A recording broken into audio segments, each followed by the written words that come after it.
Welcome to the grid, where the names don't fade, where the first turn shakes and the brave get made. PHG in the air, hear the whole room call. Season 4 tonight, yeah, we came to ball.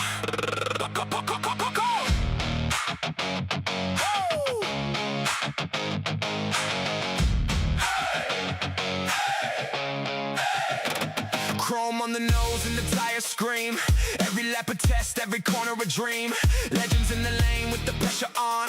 When the lights go down, we're already gone. PHG, PHG. Let it ring through the dome. Bring that fire to the track, bring it all back home. Drivers on edge, eyes locked, hands cold. One more shot at glory, one more story told. Coming on tight, heart loud on my chest. Nerves like a wire, but I never rest. Grid full of ghosts with the title to keep. And the whole world waiting when the red lights sleep. Every move sharp, every line stays clean. Close on the inside, cut through the scene. If you want the crown, better hold that pace, cause the legends don't blink in a high-speed race. Hear that shit now. PHG, PHG, PHG. Feel it shake now. PHG, PHG. One breath, one line, one chance to shine. No backing off, it's go time. We go time. PHG, PHG, let it ride. Legends race here, nowhere to hide. PHG, PHG, feel the flame. Season 4, we all know the name. PHG, PHG, take the crown when the lights hit red. We don't slow down. PHG, PHG, hear that roar. Legends race here, and we want more. Late apex pressure, I'm cutting it close. Paint on the bumper, I'm ghost to the ghost. They want my line, but I've been that raw. One hard pass and the whole room cool.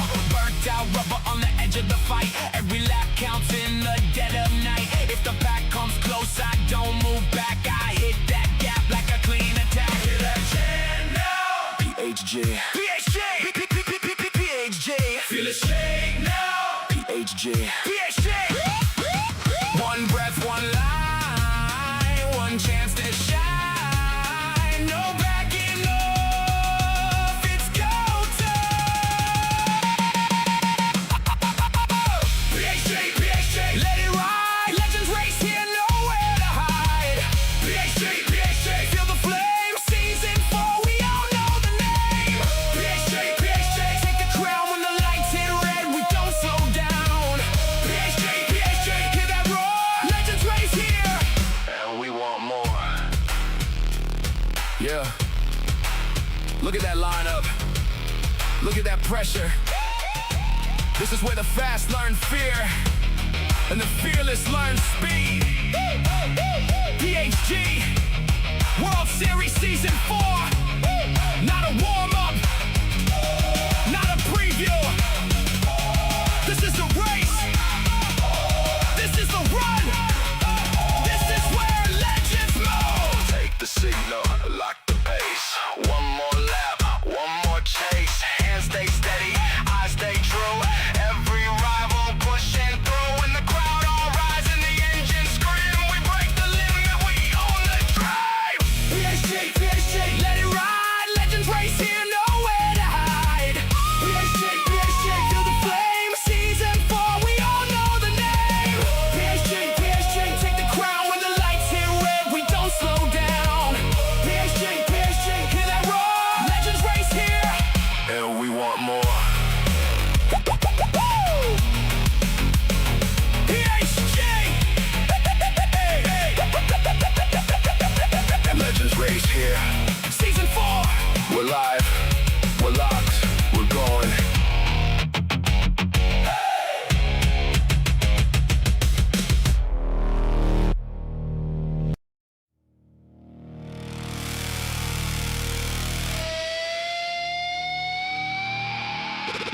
Welcome in, buckle in, tune that grip. PSG World Series Season 4, let it rip. 4 wheels, hard lines, one more lap. Hear that chant, shake the whole room back. PSG, PSG, say it again. From the first green light to the very end. We came for the smoke, came for the pace, came for the chase, came for the race.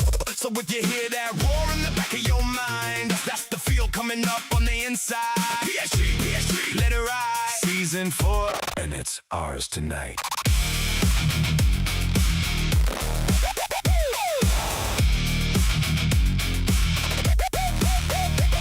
Start, line tremble, gloves on tight. Hands on the wheel and the whole room bright. Break points carved like cuts in stone. Every turn got a name of its own. Close draft breath in the mirror glow.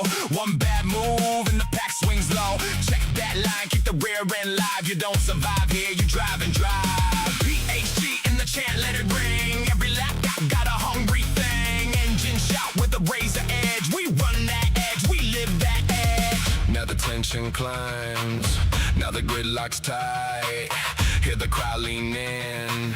Feel that first turn bite. PHG, PHG. Stomp that name. PHG, PHG. We came for the flame. PHG, PHG. Shout it loud. PHG, PHG. Shake the crowd. Wheel to wheel, we don't back down. PHG, PHG. Take the crown. PHG, PHG. Right here now. PHG, PHG. Hear that sound. Lap by lap, we own this night. PHG, PHG. All fight.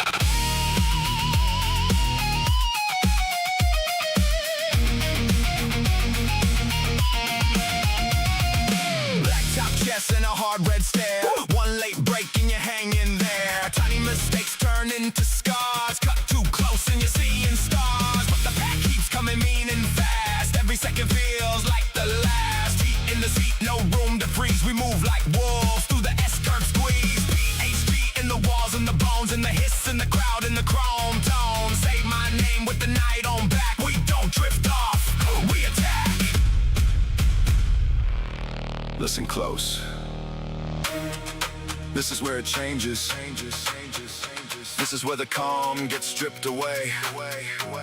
One corner, one breath, one heartbeat against a wall of engines. If you came for safe, you came wrong. If you came for slow, you stayed home. PHG is here. And the whole season starts now.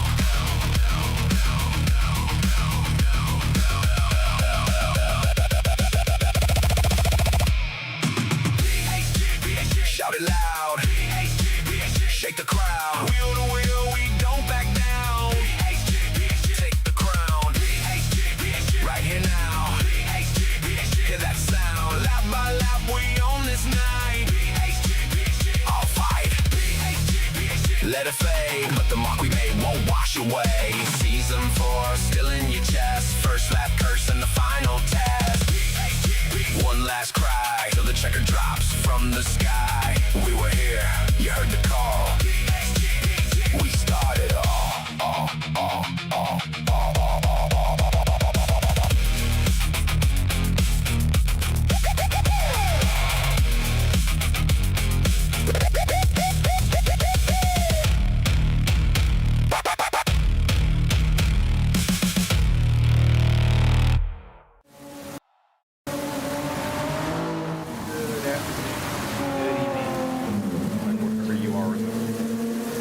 Are here for round 3 qualifying for the PHG GT World Series.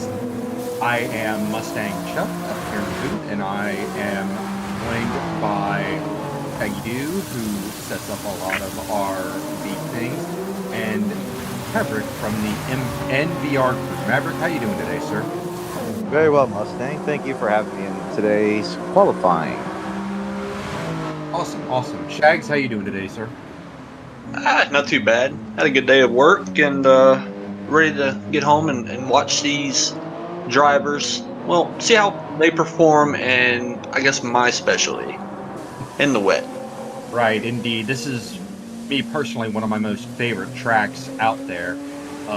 But the fact that it's raining, everybody knows that I hate racing in the rain. So one where Daggy and I are going to be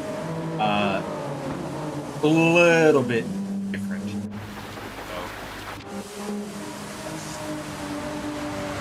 on the track, and I think Shaggy said he's going to be doing this first round of qualification, right? Yeah, so I'm going to have to let y'all go, and I'll be right back after this first session is completed, and see if I can get y'all some little tips and tricks, for mastering the rain.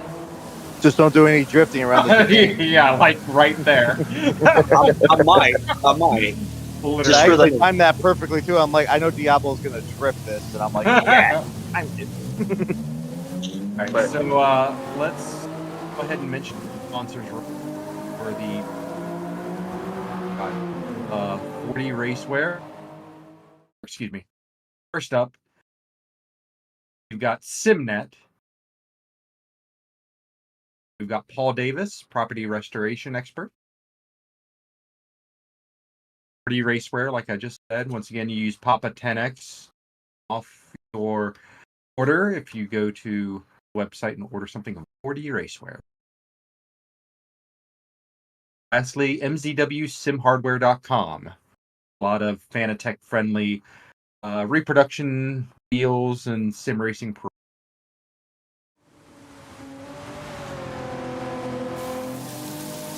Doing some warm-ups here. Mav, have you I'm assuming you're going to be doing a round of qualification here. Is it going to be tonight or is it going to be tomorrow? Honestly, I am taking time from this round because there are things I have to take care of for something I am starting up. Fair enough. Fair enough. What's do you feel comfortable with talking about what you're starting up? Sure, I wouldn't mind. I'd be happy to talk about a very special series that I have been planning. Actually, been wanting to do since GT5. Sadly, that's actually kind of embarrassing. It hasn't started, but it's called World Multiclass Challenge (WMC). It's a considered almost. I spoke to Papa about this earlier. It's sort of like a beer league. I know we were joking about this earlier. Like, yeah, you pop the beer inside your car. Yeah, you're good. Hey, everybody here knows I'm all about the beer, so. Well, this particular series is not like IRO. It's not like GTSC from F7R. It's not any of those, serious leagues where there's like major rule packages or if you do this or that, you get a penalty or a ticket system. Like, there's none of that crap. This is more of just, grabbing your friends, hop into a car, and just drive. Tell jokes on the way in the party, yeah, whatever. It's like that. Yes, there'll be a point system. There'll be one or two itty bitty rules here and there, but nothing too drastic to where the driver's going to come up to me and go, Maverick, this is stupid. I fucking hate you, man. You penalize me for crap. Like, that's not what I'm hoping is going to happen. I know I'm going to get one of those bad apples. Like, Maverick, I don't want to do this. Like, I know I'm going to get that. But this series is based on 3 different types of racing. This is a full weekend series. Driver options. For example, Mustang, let's say if you wanted to race on Saturday because you can't do Friday or Sunday, you can do it because it's an optional choice. But let's say next weekend you can do Saturday or Sunday. You can do either one. You're not mandatory to do Saturday and Sunday. You can choose what you want. Oh, okay. So it's like you can choose what series you want to race, and you won't be docked any points if you don't choose Friday or if you don't race on Sunday. You'll get the points for what race series you drive. And then at the end of everything, your points get accumulated all together. Sounds So it's really not- interesting. Kind of interesting. Is there any website or any location that people watching? Go to So right now we are getting the website updated with all the details. Right now we have all the details right now on our MBR Discord. If anyone is willing to join, we can definitely add you to the MBR Discord, or you can personally message me through Discord, MBR Maverick, or Star Shooter 8816. And I'll give you straight up all the info you need, add you to the Discord, or I'll relay that to you to our boss, DMP Bud 11, who's our team captain at New Velocity Racing. And he can certainly accept you into MBR Discord, That's where all the information should be. Thank you for all of that information. Sounds like a great time. Great series to be involved in. Oh, as Rodriguez rubs out in the rain. Mentioned before that I like Suzuka. I really do. I like the way it flows, but throw rain on the track, and that's just a whole another variable, especially with how heavy it is right here. You just a deluge of water just coming down. Well, Suzuka's a very technical track also. There's a couple blind corners from what I remember driving this track a couple times. And actually, Suzuka is one of the tracks in WMC. It's I forgot to mention a couple things. So the 3 racing series involved in WMC, there's a one make, which is on Friday. You have a Dunlop car challenge, or I'm sorry, we call it the Dunlop challenge, which is a Group 4 with only the muscle car version. So we're referring to like the Aston Martin, the Mustang, the Vet, the Viper, the SLS AMG, Jaguar, and those are two driver teams. So like 2 drivers and 2 Aston Martins, 2 drivers, 2 Jaguars, so on and so forth. With aero tuning and brake balance tuning. So it's like a BOP with a couple adjustments. So I think that's really going to hit the fan in a good way, not a bad way. And then, of course, Sundays is the World Multi-Class Challenge, which is where WMC gets its name. It's a multi-class series with LMPs and GT3 cars. Now, of course, everyone is well aware that on June 11th, so we know, is this Hypercar DLC, which is coming out. That can definitely change a lot of things with all the details of car choice, especially for the LMP class, if anyone's interested in that. Certainly something that we're looking into at NVR for this series intentionally, because we want the variety of cars, right? Like everyone wants the variety of choice. So that's something as well that we're looking into at the moment. So honestly, just really excited. This is something that's been years in the making, and my team's excited. And this is legitly NVR's first series on Gran Turismo. We never had one since the team began. And we finally decided to say, you know what? Let's make it happen. So, and hopefully it's going to happen sometime mid or late July is the time, what we're thinking. If it starts in August, it's going to have to, depending on when we get everything finalized. That's awesome, man. I'm sure you'll maybe see a few PHG team members in your league coming up. It does sound like it would be a great time. Everybody just keep an eye on NVR Racing and on NVR Maverick here, and yeah, just keep an eye on them and see, follow with what's coming up. You see C-Dubs coming down the back stretch, right? Yeah. Dag's about to cross the line again. He improves by 2:17. That's not a bad lap.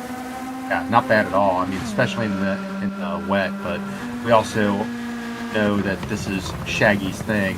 I frequently complain about racing in the rain. In my head, racing is it's a sunshine sport. You know, you're out there baking in the sun and soaking in the rays. But Right. the other side of the pond, on either side, you've got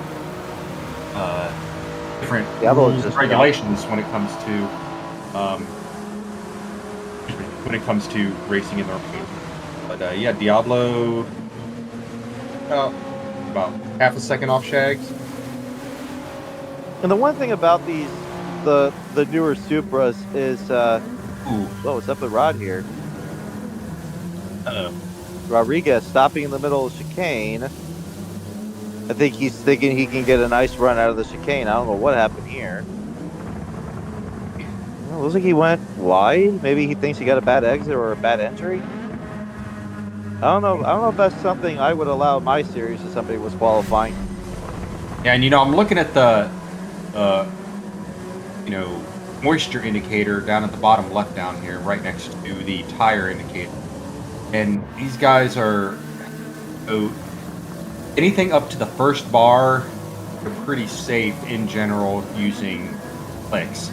Anything up to the second bar, you're good usually in intermediates, but anything above that second bar, you're gonna want to use the wets, Right. the heavy wets, right? And it's just it must be burning fuel. But his already. time is going down. He's got a minute 12 left. Maybe he's Yeah. thinking he can cross the line before. If that's what he's trying to do. But yeah. So if it was me with my previous experience with racing in the rain, I would personally rather prefer the stability of the heavy wet tires over the intermediates. Mav, do you have any different thoughts? Do you have a different strategy how you would do something like this? Well, that also depends on the car choice. That's when I would, figure out a strategy. But with something of this caliber, especially with, the track being, on, heavy rain, you would normally have to go with, heavy wet tires. But that's also based on the car too. I was going to say earlier that the newer Supras, because of the heavy torque those things have, it would be a little bit tougher to control. But strategy, for me personally, is so difficult in the heavy rain races that I would be more confused in a Panda thinking it could climb a damn tree. Like, I would be lost in the world if that would happen. But pretty sure drivers, certain drivers love the rain, certain drivers don't. Unfortunately, I'm one of them that hates the rain like it's driving in a hurricane. Since I live in Florida, I hate hurricanes. So I drive in the rain half of the damn year. So, Yeah, you and me both, brother. I hate driving and racing in the rain, period. Yet racing is a fair weather sport. It's supposed to be enjoyed in the sunshine. But to be fair, I do understand the argument about racing in the wet. No, it makes me more madder than not getting a cheeseburger. Like, it would be annoying. Right. But good little run here from Shaggy, though. He's trying to improve. Got a great run out of the corner. Yes, he did. Turn up through the gears. And I love the 97 Supra. This is a very underdog vehicle, in my opinion. If anyone knows how to drive these older GT500 cars, they are beautiful to drive. And we saw that, last week in Monza, where a lot of drivers choosing the variety of those classic GT500 vehicles. I mean, they're really fun to drive if you can get the feel of them, Right. No, yeah, I agree. Every car's a little different, handles differently. Flipping digital as much as E-dubs go a little wide there, I suspect there'll be a penalty. They do the best they can to provide us with unique and different handling cars. Right. I haven't been able to hang on to the Supras as much as I would like.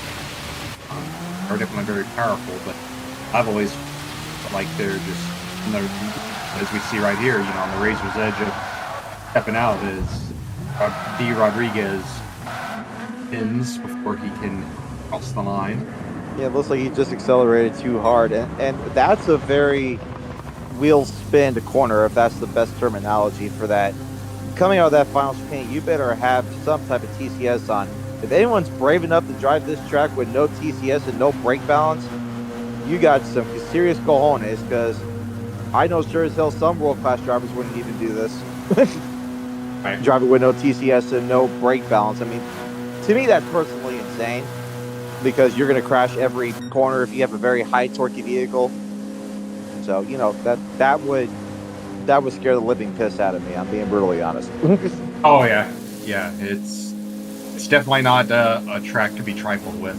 And we are joined back up here in the booth with Shaggy. Outstanding lap, Shags. Yeah, great lap, Shag. That was awesome.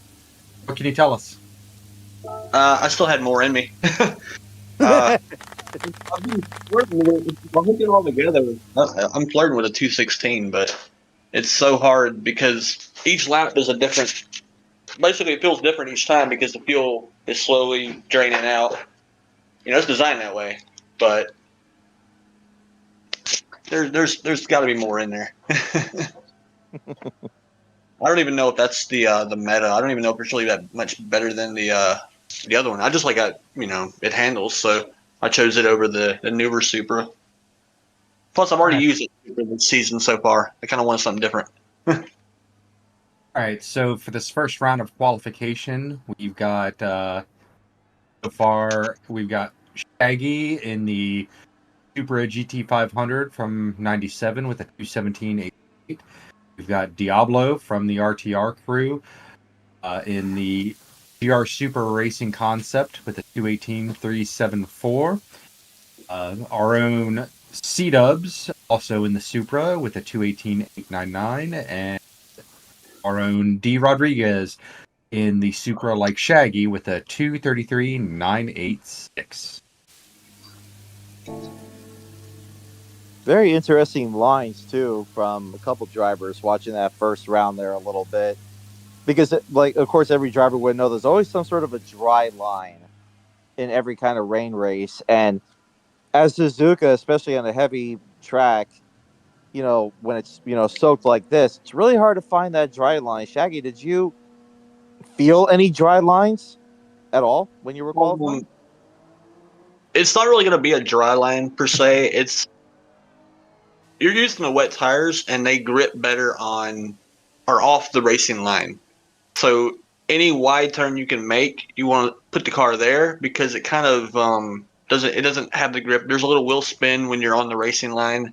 Like it'll slide. It's more inclined to slide when you're on the racing line with the wet tires. If you're on the inners, well, right now you would slide no matter what because of how much water is on the track. But yeah, you want to. It's kind of like when you have a drying track and you're trying to search for moisture when you're on rain tires or inners, and you're to keep the temperature in the tires down to keep them from wearing out faster. This you're doing kind of like that, but you're searching for grip off the racing line wherever you can find. Sometimes you really can't help it because when you come out of the corner or a couple of turns, like Spoon, it's like the racing line's right there, and there's not much. It's pretty narrow, after the fact. So sometimes you just gotta search and do your best because the car is weird, or they can be weird in the rain. Yeah. And honestly, I'm sorry to interrupt there, Mustang, but I'm actually looking at the next group of cars, and early on, we're seeing our first FT1 VGT on track. I don't Very know how that nice. thing's going to handle the rain. I mean, I was very skeptical of how crazy that car is, but I don't know. K-Dub seems to want to try it. Well, That one of all of the, it the is cars pretty is good in the supposed weather. to sound like really, really beautiful. Oh yeah, they do.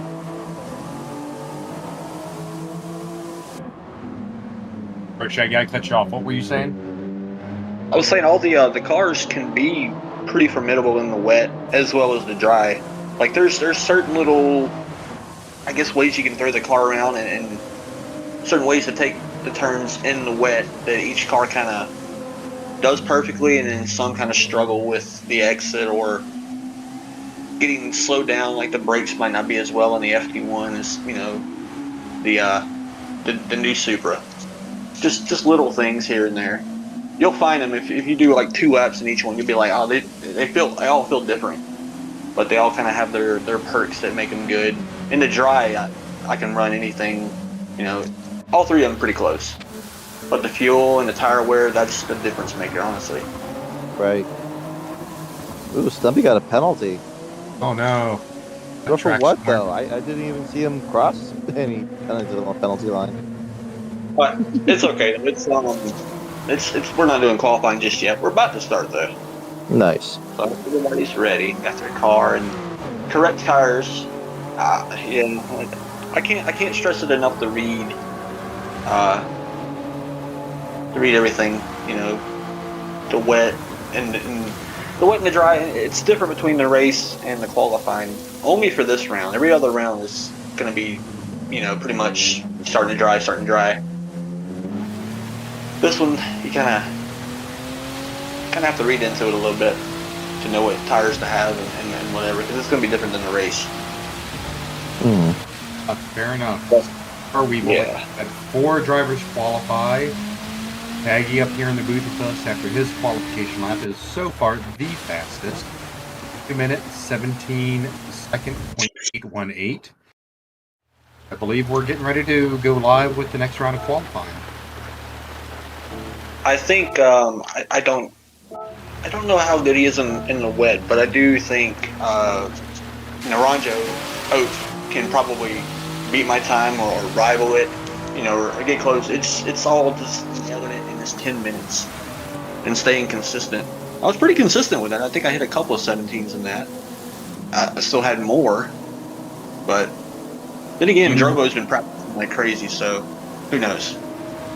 You heard it from the source here, folks. Hey, Naranjo, aka Oak, might actually beat Shaggy's time. Under Shaggy's time. I know. I gotta drop that in there, Shaggy. There's few times that I've ever beaten your the few times that I've ever beaten your lap time on something, and the whole thing from Days of Thunder that if it's under Rowdy's time, under Shaggy's time. I know it. Yeah. I know it rubs you a little bit, so that's why I do it. Then I go tell you I only did 3 laps, and you stay here for 2 hours. Yeah, that is fair. That is fair. But faster is faster. I'm like, fine, I'll go do 3 laps. Ooh, Vamps outside there. I bet he hit a curb or something and lost it. I bet. I can share. Oh yeah. He just went too high. There's a difference between the water on the track and the water on a curb. You'll find grip in the water on the track, but you won't find as much on the curb. The curb does not like anybody, rain or dry, rain or shine, and it will not hesitate to tell you right away by sending you into some dirt or a wall or the grass or So keep it on the wet stuff, the track part, the asphalt. If you can see it. I know there's like a monsoon going on, but try to find a track under there. Thanks, Shaggy. Yeah. We love you. I did experiment with a lot of different ways to tackle this, like all assist, no assist, one eye closed, both eyes closed. Not preferable in that one, but I did settle on TC1 and no ASM. I feel like the car was not, loose enough in the wet. It felt a little stiff, so I turned the ASM off, and it helped turn in a little bit. Also made it more likely that the tail end was going to try to also go forward. So watch that. It kicks a little bit. Naranjo, aka Oak, out of the S's. You got right loose there. going in there a little bit. You saw that car wiggle a little bit there. Yeah, that right there. The uphill marks. Whoa! I don't know if that was the that code uphill. or what. No, Honestly, no. I think he tried hitting the accelerator going through that corner to try to get more speed. That's what I thought he did. What I do on that, I lift. I lift and then, gun it a little more. It seems to work a little better than just kind of forcing the issue. You force the issue and that car is going to spin out. And this is what I'm just curious. I told Mustang this while you were in your qualifying, Shaggy, is that I'm just curious to see what these newer Supras are going to do because of how torquey these things are, how they're going to handle. I mean, I wouldn't be surprised if any of these drivers in those higher torque Supras run at least a TCS 2 or 3 just to keep the wheels under them before they lose it going through like accelerating out of a chicane or, anything else. I'm just curious. Well, so far, Oak is demonstrating the best handling you can have out of that right now. And it's still trying to kill you. Yeah, I'm curious of what TCS he's on. Because if that thing's still kicking out, That's It's none right scary. now. ASM on and no TC. That's insane. I did try it with that, and then my lap time, like my car was looking just like that too, where I was kind of scared to get on the gas because I thought it was going to kill me. It's going to be a good time. Good Here. lap right here. Yes. Oh, I thought it was 218. Oh. You know what I saw there was he started playing with the wheel a little bit because he was trying to get as much stability as possible going through that corner, and he started playing with that wheel, which we're going to see a lot of these drivers do, is trying to keep the car straight while trying to accelerate, and I think that's going to be the big challenge. Like I also saw big Supras down to 218.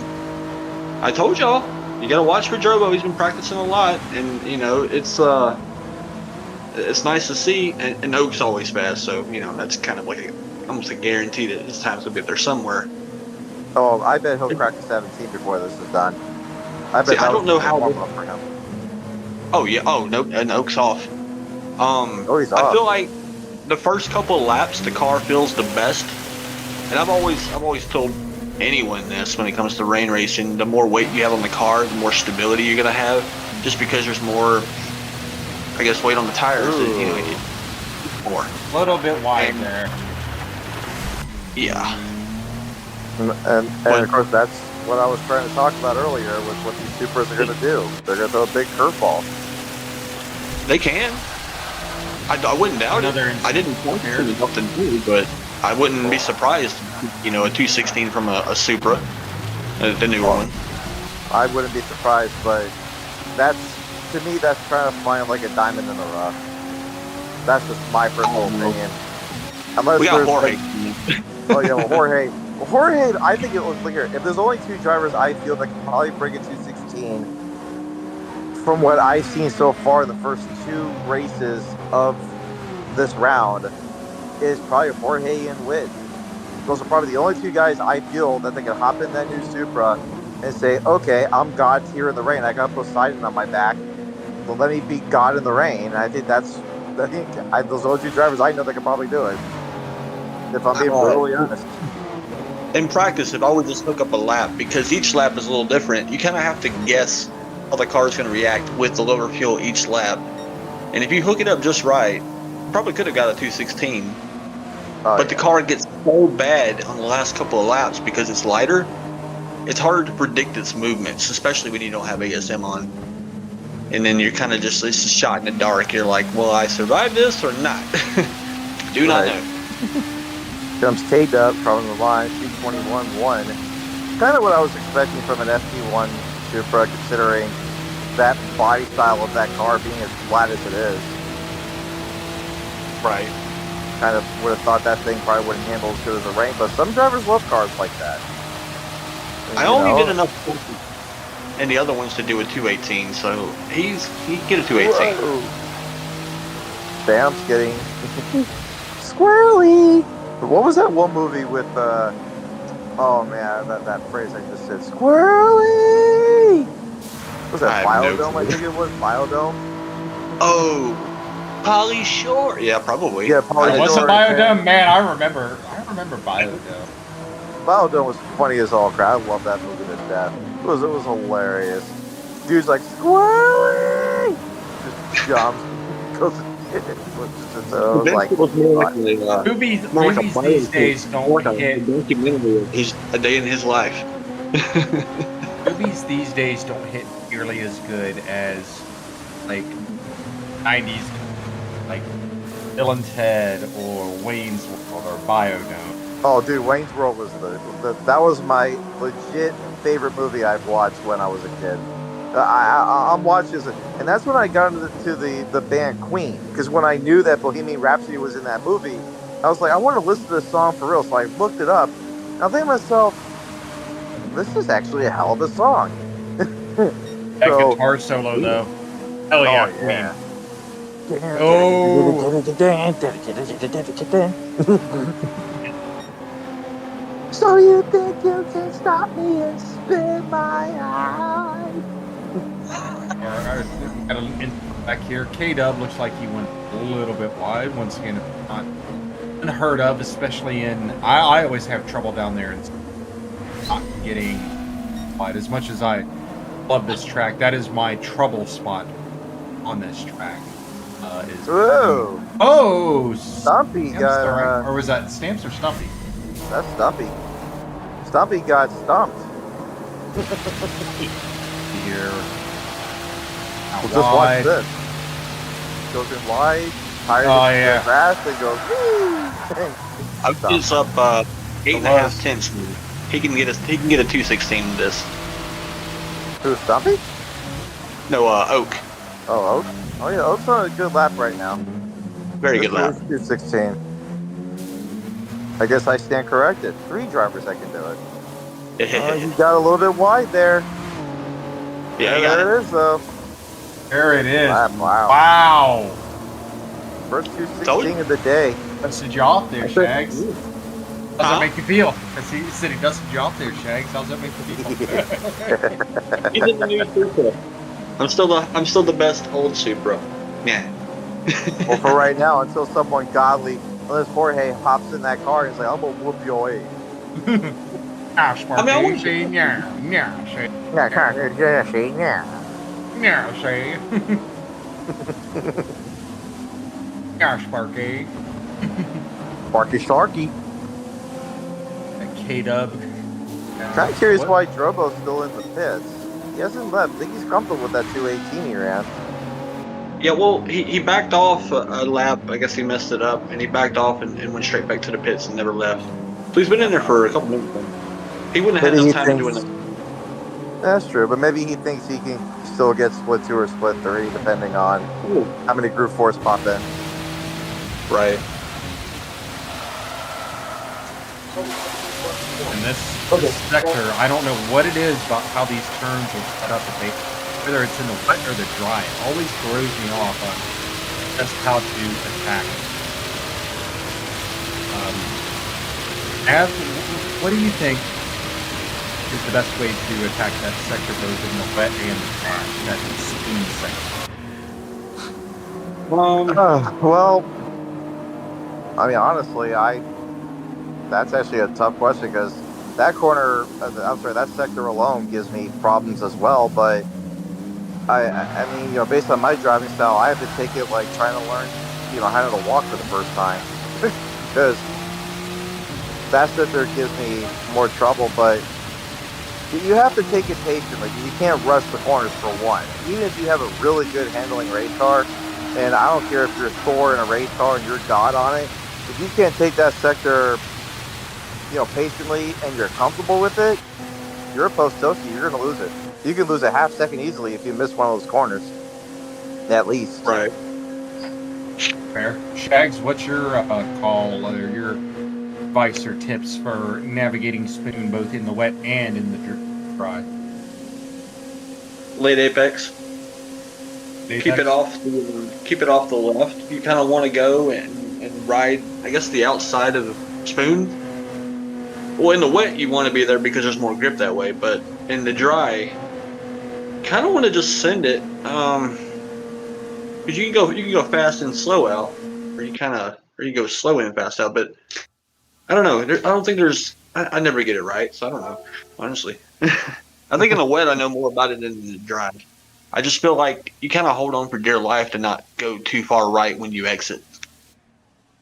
Right. Mav, you want to run us through the qualification times here? Sure, why not? We have Caden Aranjo Oak at a 2:16.8, fastest car so far that we have seen these first 2 rounds. Got Drobo and also in the concept 18 at a 2:18.0. RTR Stamps ran a 2:19.2, also in his GR Super Concept 18. Stumpy with a decent lap at a 2:19.7. And rounding out the field is PHG K-Dub in the FT1 at a 2:21.1. Very much. I don't know why I had to sir. do the 1 at the end, but hey, that works, I guess.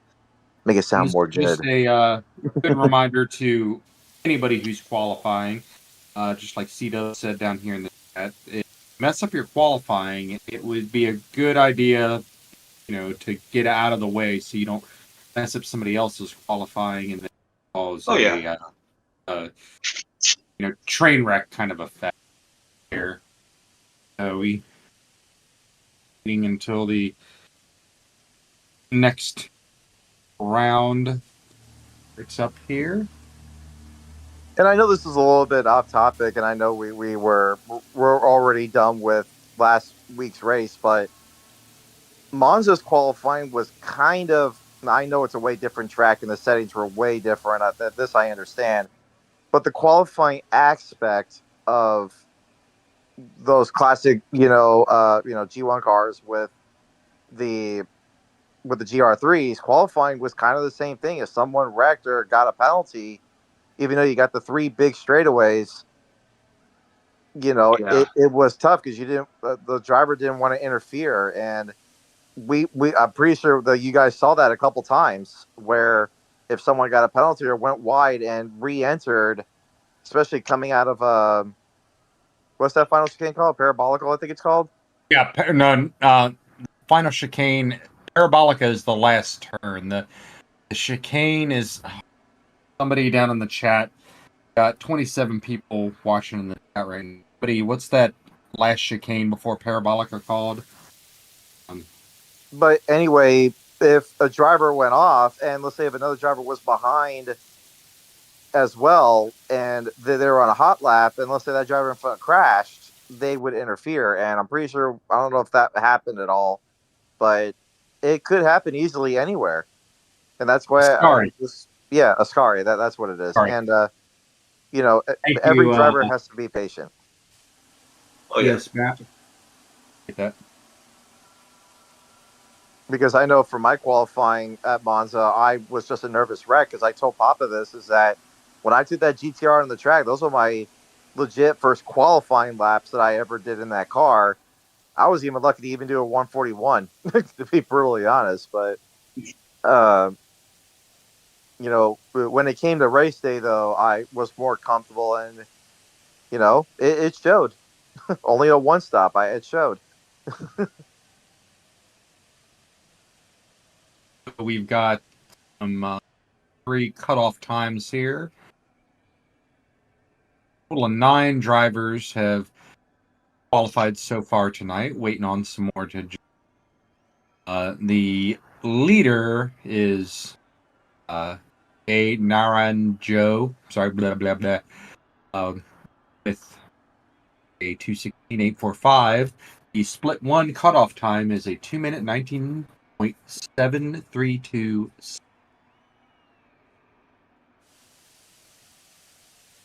Y'all jump in here if you want to lay down some qualification laps.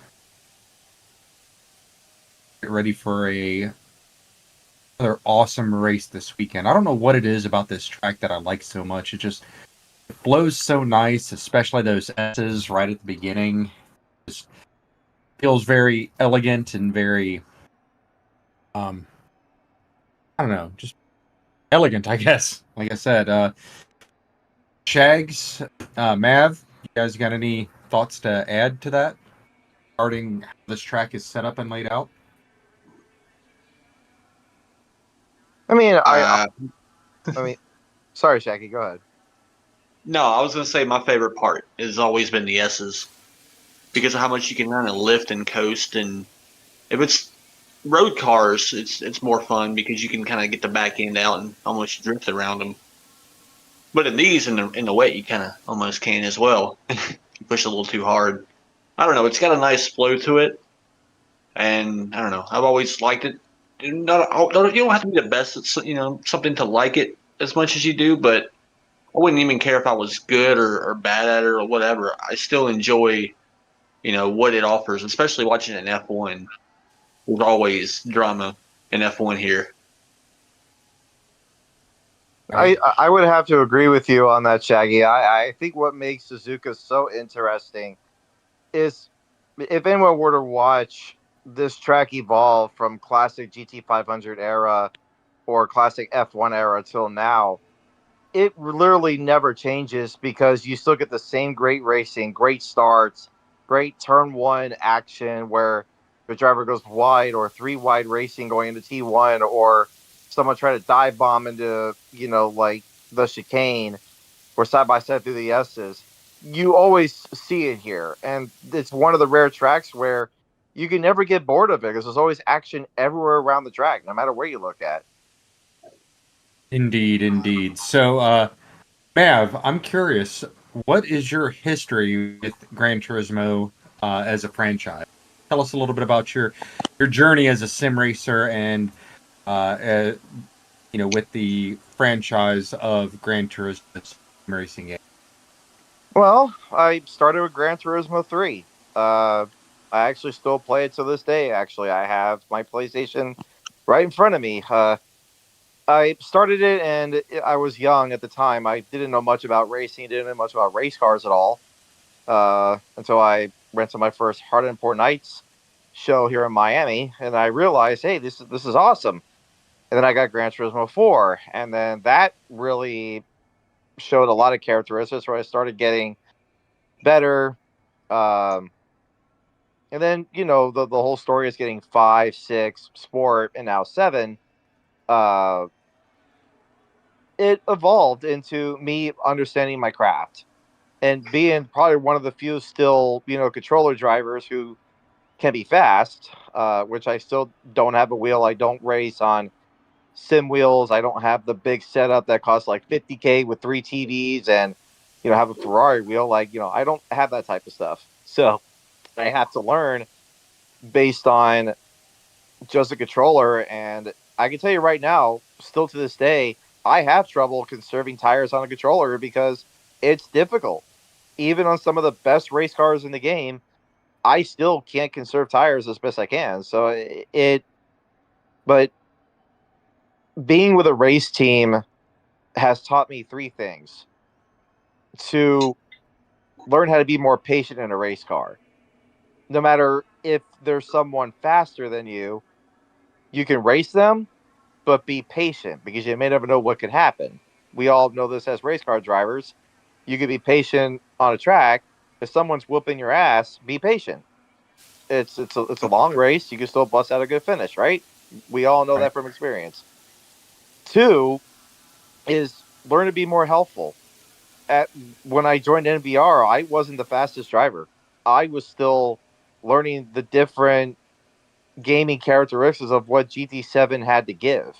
I didn't understand most of the tracks. I didn't understand the braking zones, apexes. I had a lot of people help me to understand what an apex is. Yes, I can admit I had no clue what an apex was.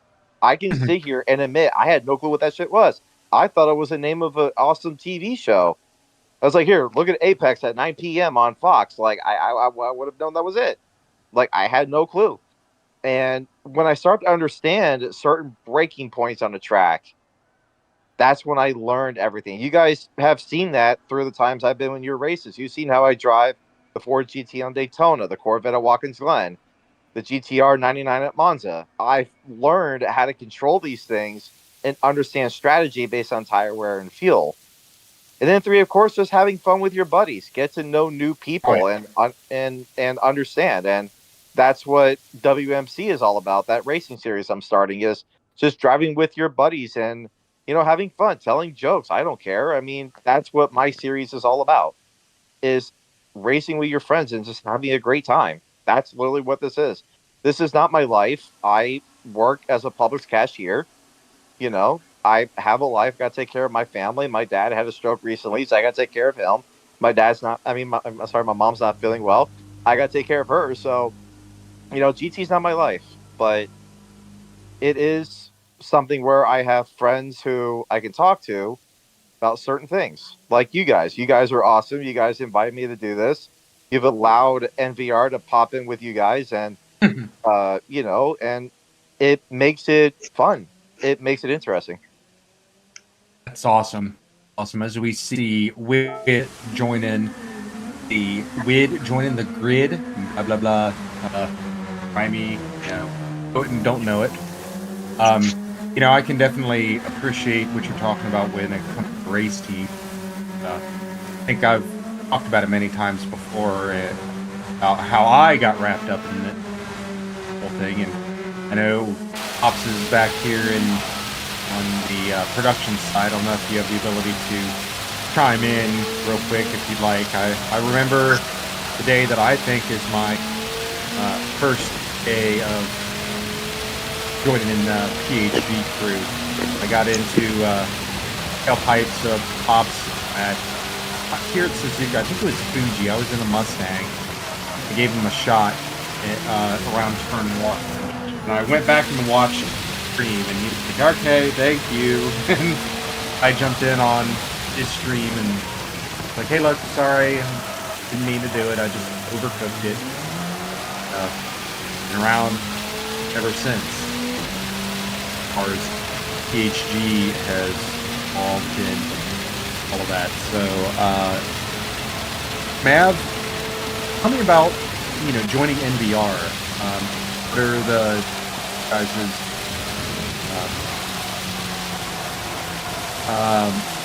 how you guys do things?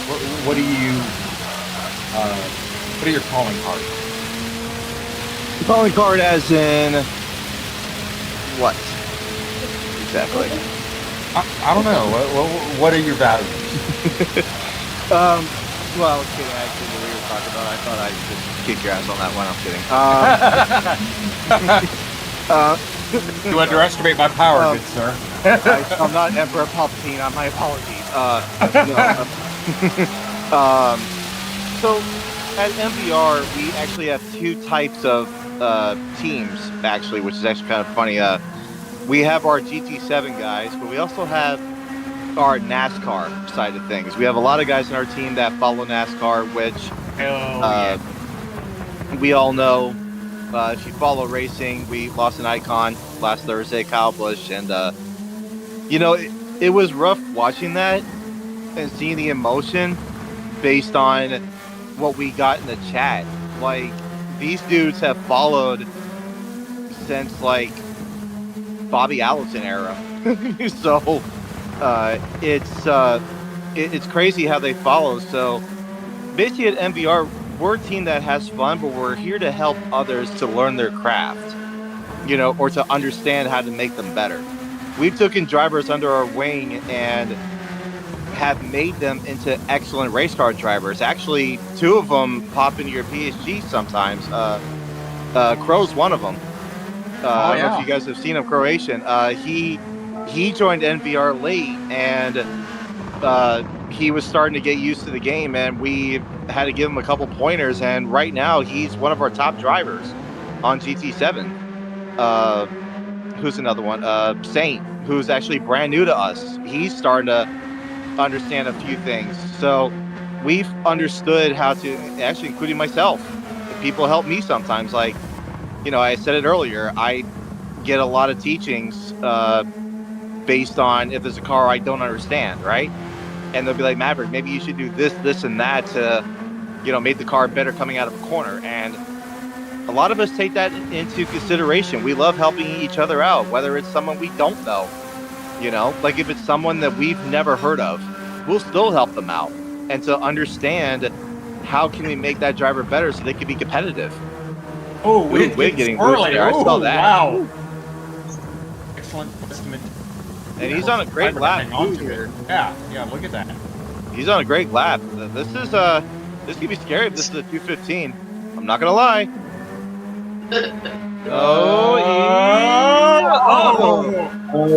He just 16 here to show that he can go faster than whatever's been put down so far.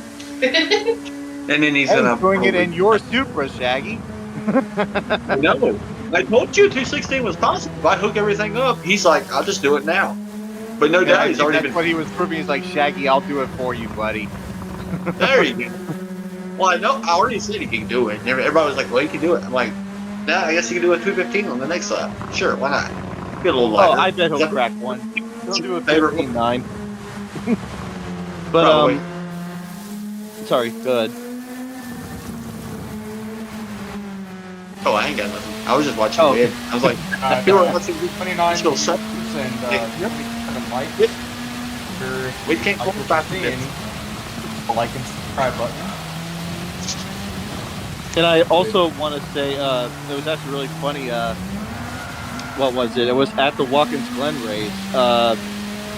actually one of my drivers who was watching the stream when I was qualifying, someone in your chat said, "I love Maverick's Corvette livery," and I was like, "Really? I got some loving on that car."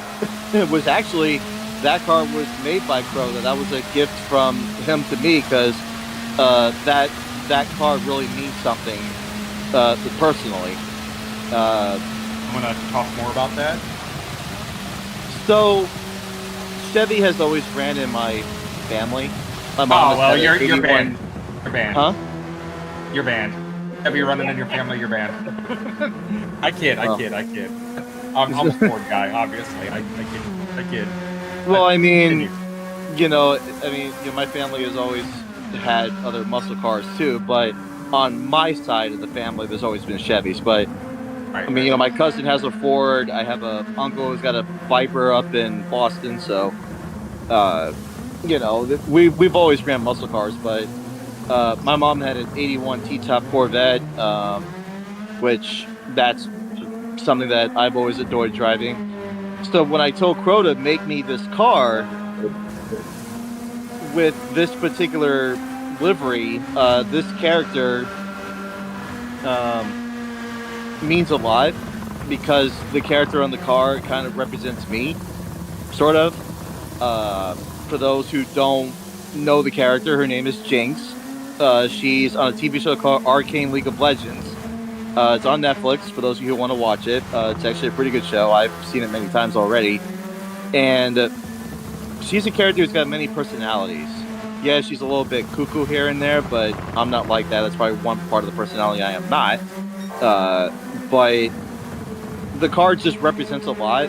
And you guys saw that on the GTR last week at Monza. It's the same kind of like design, and I was just happy to put that thing in victory lane because it really meant a lot to take that GTR with that particular design and show that, hey, a pretty car can win. Fair enough. I know that kind of not the story a lot of people want to hear, but I can be a little bit emotional sometimes, to be brutally honest. With everything, like I said, going on with my family and everything, and it's tough to still go on the track and put that to use. Oh, and yeah, we can all appreciate that. All of us kind of go through some things from time to time, but that's why we're here for each other, and kind of support each other and really give some encouragement when it's needed. Hopefully we can each other back out on the track and battle it out together when everything is been resolved and everybody's feeling a little better. I remember a while back that's did prove. Okay, I think it proved. This looks pretty good. Ooh, he got 15, 50. 15! Oh, that's he awesome. killed the engine. And he's gone. Boom, baby. He killed it. He's like, sorry, boys. Well, he's showing the potential of what you can do here. So, yeah. Especially in that car. If you're feeling, wow. yeah, exactly. If you're feeling bad, remember he can go 2 seconds faster than you probably can. So,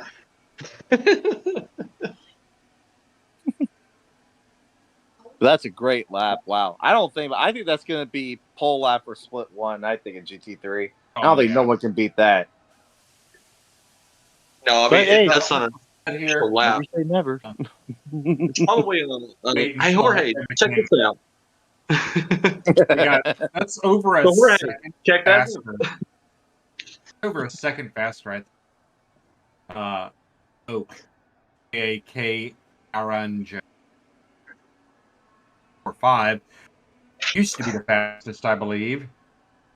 Oh wow, that's ain't nobody beating that.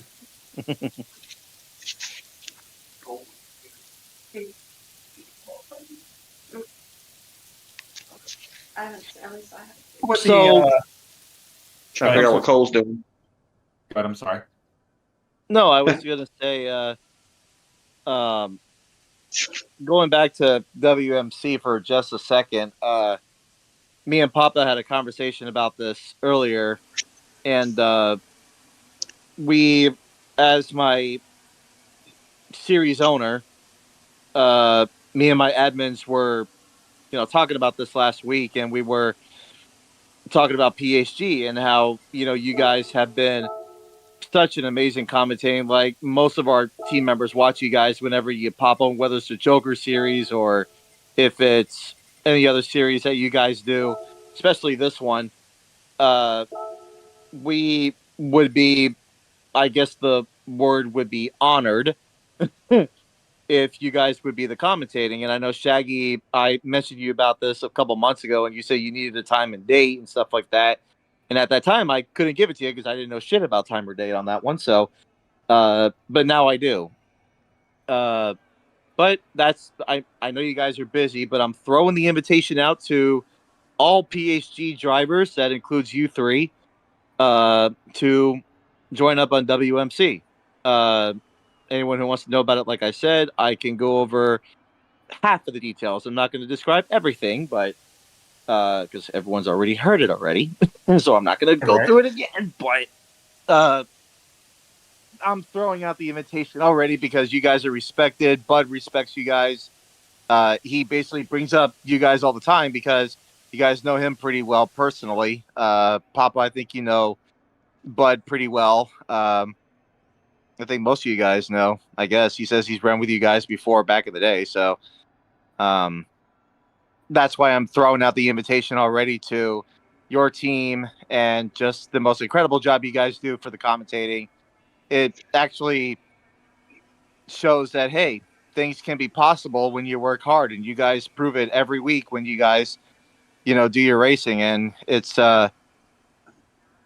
very good to understand, to be brutally honest. I know that kind of doesn't make sense at first, but um it means a lot to me to show that there are people worthy of doing this type of stuff and give great racing every day. And that's why I given the idea to have you guys commentate for WMC, whether it's the one make or the Dunlop or the multi-class, whatever you guys want to do.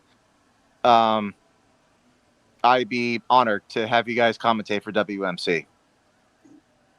Oh, we definitely do appreciate the offer. It's honor, really, right? If I may be so bold as to say, a lot of the how well put together our broadcast look goes to the people who are behind the scenes, right?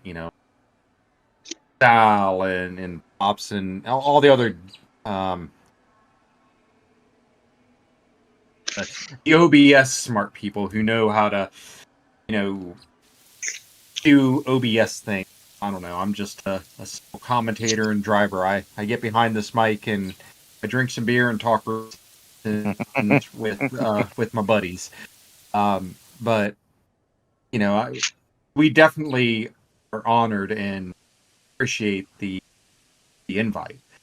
As far as me, those things I would have to plan out. I would, be okay with helping out and commentating, with broadcasting, all of that. It just, you know, everybody in the world knows, who I am, what I do for a living. I'm a jail cop, right? So we're 12-hour shifts and rotating off days. It's not always easy to be able to jump in and commentate, especially after I've worked a 12-hour shift or sometimes more than that. Right.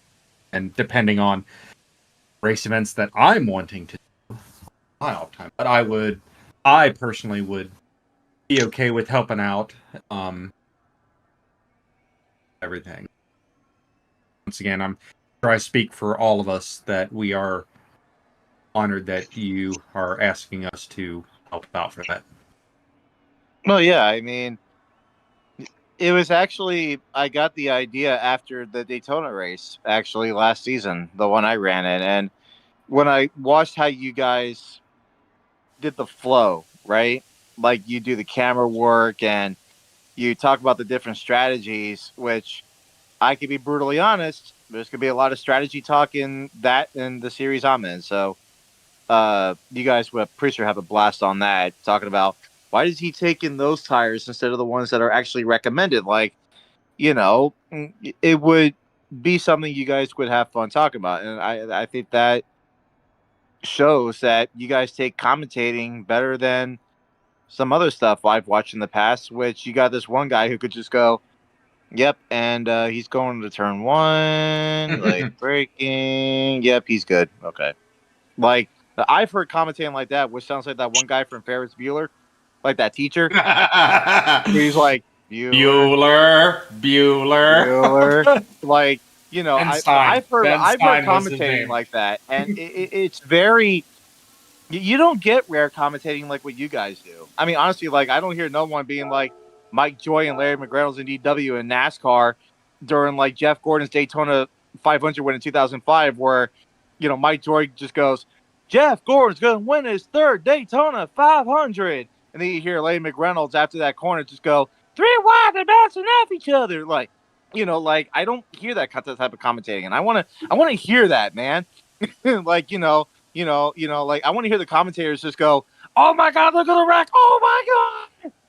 Like like screaming in top of their lungs, like what a jackass! Like like that I don't think jackass is the word to say, but add a little bit of spirit, a little bit of enthusiasm, personality, enthusiasm. Like, how would you feel as a driver if you got pushed like that?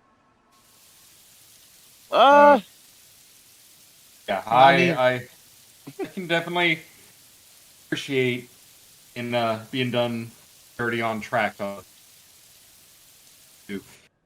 little bit upset. I'm kind of looking at this track here, and I'm seeing some cobwebs. Dang, no one on track right now. Got Cole down there in the lobby. Cole, you gonna go and do yourself a lap? Cole's contemplating. Yeah, exactly right. You're on the right. Like there's the crickets. Rules. No, I mean actually, I am gonna take a break because I'm not the big fan of rain races, as we talked about earlier, and I can bet probably $1,000 right now if I hop in that track, I'm spinning turn one. Yeah. And I don't want to embarrass myself after just being a guest commentator. Tell me right now that would not be something fun to do. Because I'll come back in the chat and you guys are going to be like, "Maverick, what the fuck happened?" I spun. I am really sorry. You hear that depression in the voice. You're just like, "Maverick, you okay?" "No, I suck." So it happens. But Skill. no, yeah, like if this was a dry race, I would be the first one on the track. But rain racing and a Supra, yeah, I'm good. I'd rather take my chances being blown by a fat person. No, I'm kidding. No, that would not make any sense. You can cut that out. Most of the races in the dry, though. It's in the wet, but most of it's in the dry. Yeah, I think this just throws a curveball to a lot of people too, based on like whoever's, just like we said before, whoever's familiar with racing in the rain on a technical tight track like this. It shows skill more than just car. What was that quote from Fast and Furious? Ja Rule said it. It was at that first car meet in the movie. I remember. It was it's not how you stand by a car. It's how you race a car.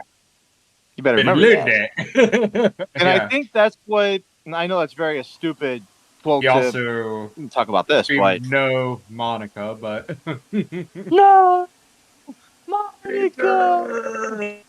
It's like, what's your problem, boy? You didn't win. Woo! God, those movies, such my mind being on the car people, because that has bred so many bad actors are in racing community. Literally everything is Fast and the Furious. It's like, bro, it's a fudging movie. And it's real. Actually, I have a Go contentious ahead. relationship. I have a contentious relationship with the Fast and Furious. well, I mean, Fast and Furious to me was also kind of something I grew up on too. I mean, I mainly grew up on Star Wars, but Fast and Yeah, Furious was Star Wars. something that Star Wars always be my shit. Like, I'm never gonna doubt from that. Like every May 4th, I'll get up at 7 in the morning and I'll pop on Phantom Menace, and I'll just watch I, all the movies from chronological order. I will say though, I grew up as a Star Wars fan, but I will admit that lately I've become more of a Trek. You've been Star Trek. You are It's banned okay. from this series, man. Papa, kick him out. He's Star Trek. We don't need no fucking Captain Spock in this motherfucker, man. We don't need no. We don't need a Leonard Nimoy in this motherfucker, man. Come on. Seriously. No, I'm kidding. Star Trek is actually No. fun. Yeah. It's one of those things where it's like if I'm in the mood for space wizards with laser swords, watch Star Trek or Star Wars. I'm looking for something that's a little bit more nuanced and Mhm. deep thinking, kind of like, bro. I'm It's gonna watch some Trek. like Chewbacca. What's wrong, Wookie? Of course, Atu. I was just getting to that.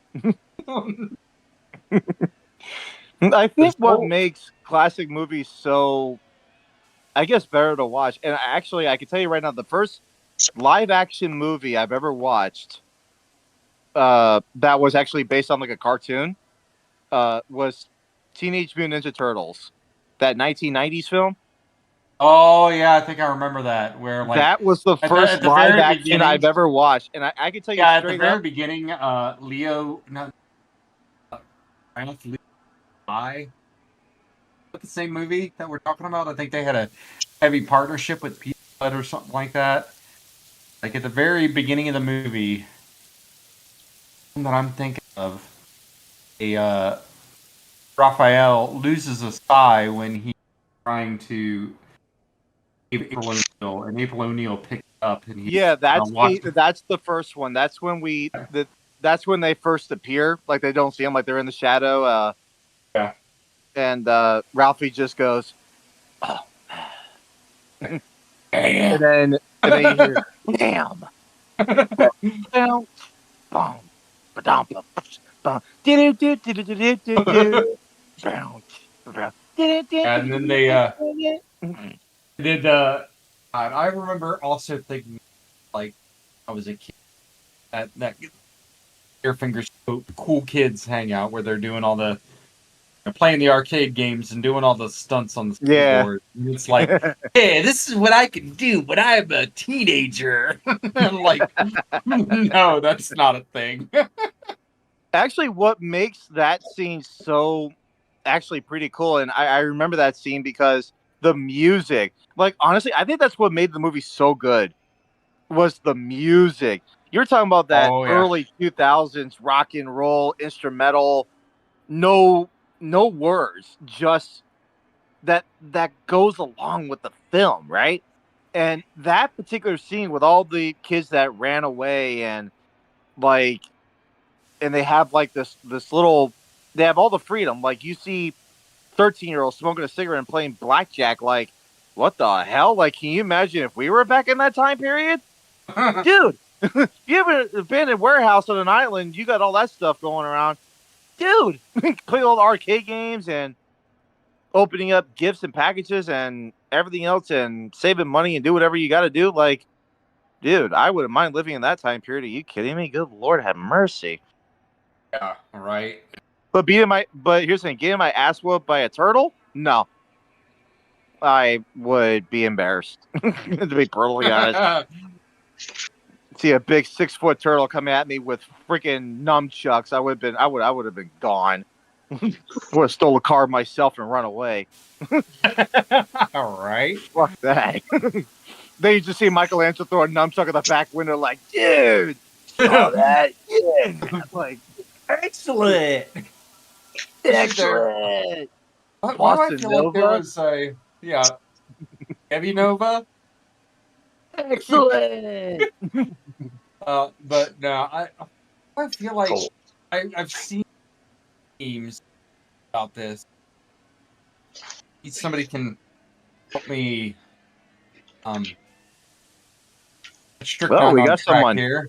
We got someone. Oh my God! There I we gotta go. get the cobwebs out of my ass. Hold on. There's someone on the Yeah, track. I told them they were scared.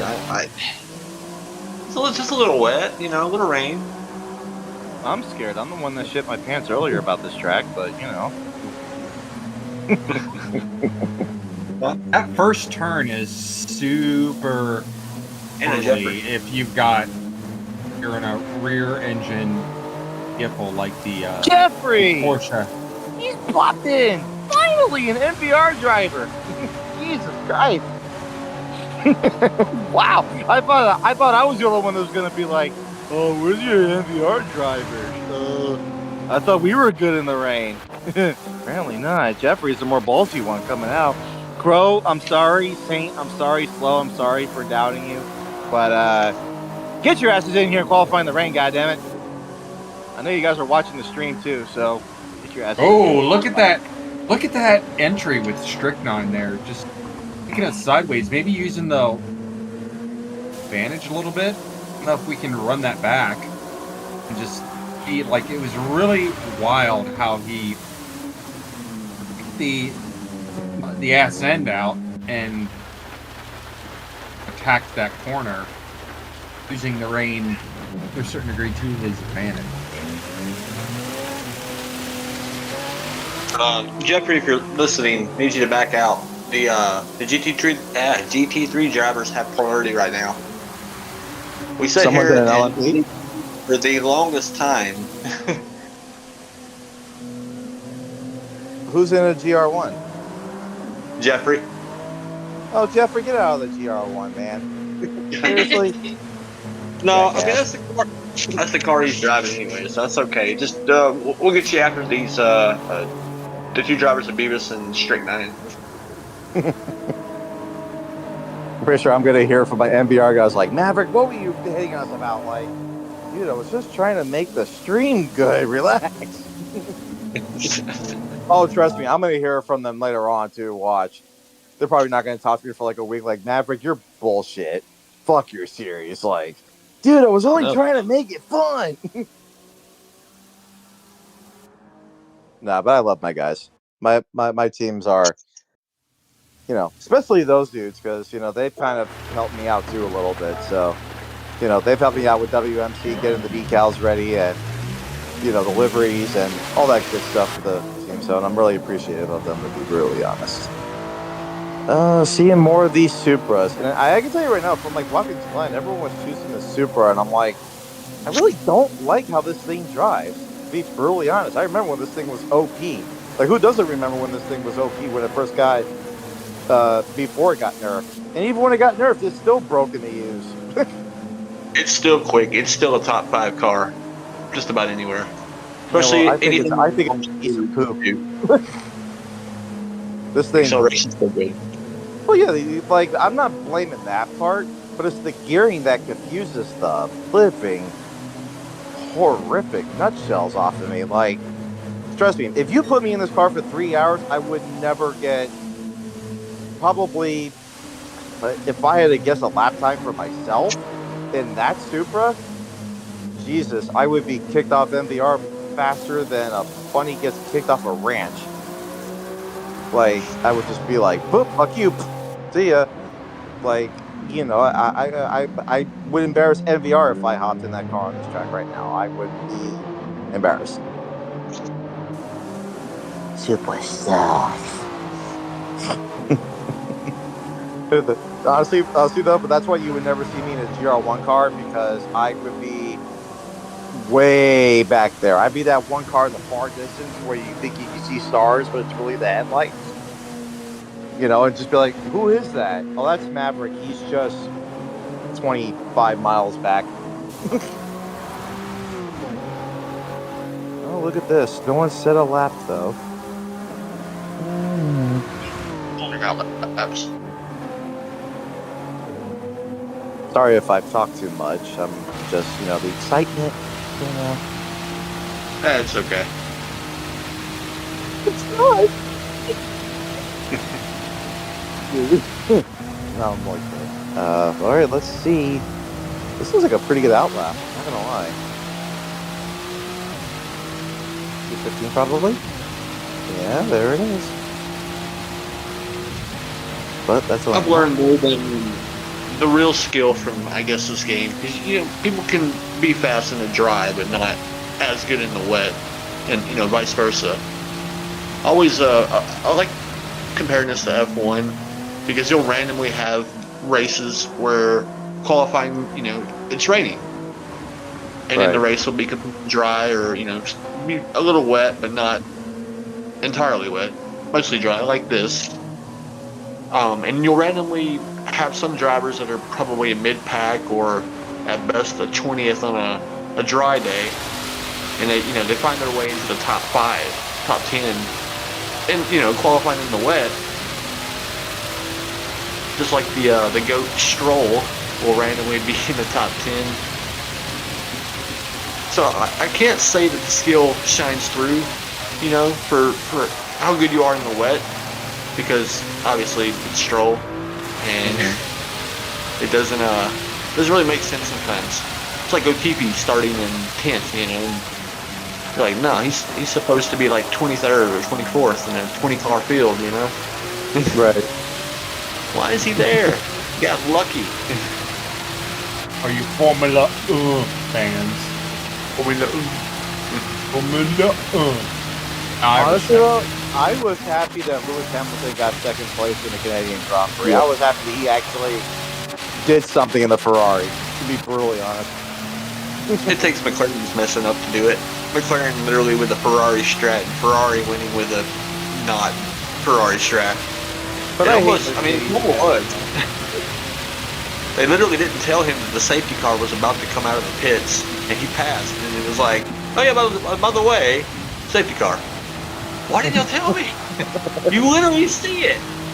No, well, sorry. You're checking.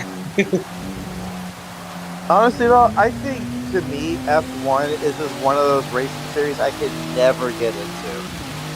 Because the one thing that bothers me so much about racing is seeing the same driver or same team win a pole and then winning the race at the same point. Like, there's no competition there. So it's the same damn driver. And it's Kimi Antonetti coming down the street. You win the Canadian Grand Prix. Like, it's 90% of the time it's about the car, honestly. Oh, I know. But if the driver is like the top of that 10%, then you're gonna win. Best car plus best driver. Max was the best driver, period. With the best car, and even with a mediocre car, he's still podiums, Right. That's just how.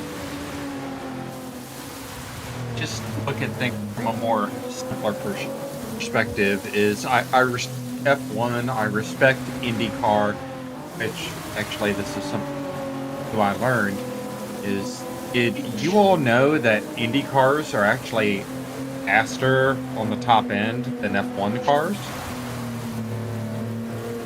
I've heard that said. I've heard it too a little bit. And it's about acceleration that F1 cars take.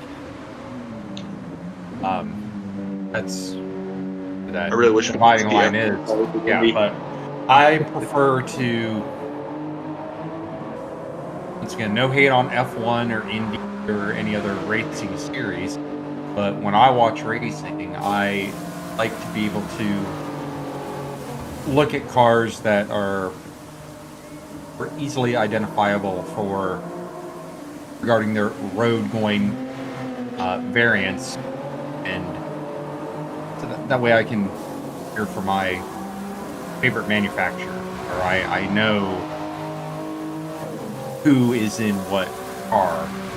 Right. You really don't get that much in F1, or more so I feel like in Indy, because off and on the Indy 500, which that was played. End of that race was insane. But yeah, that's just where I sit personally as team driver and as commentator. If I'm gonna watch a race, I would definitely prefer something where I can have some brand loyalty I can easily latch onto. Would that make sense? I think each racing genre, has their own, I guess, thing that makes them great. F1 is mostly the drama part. It's not even the cars half the time.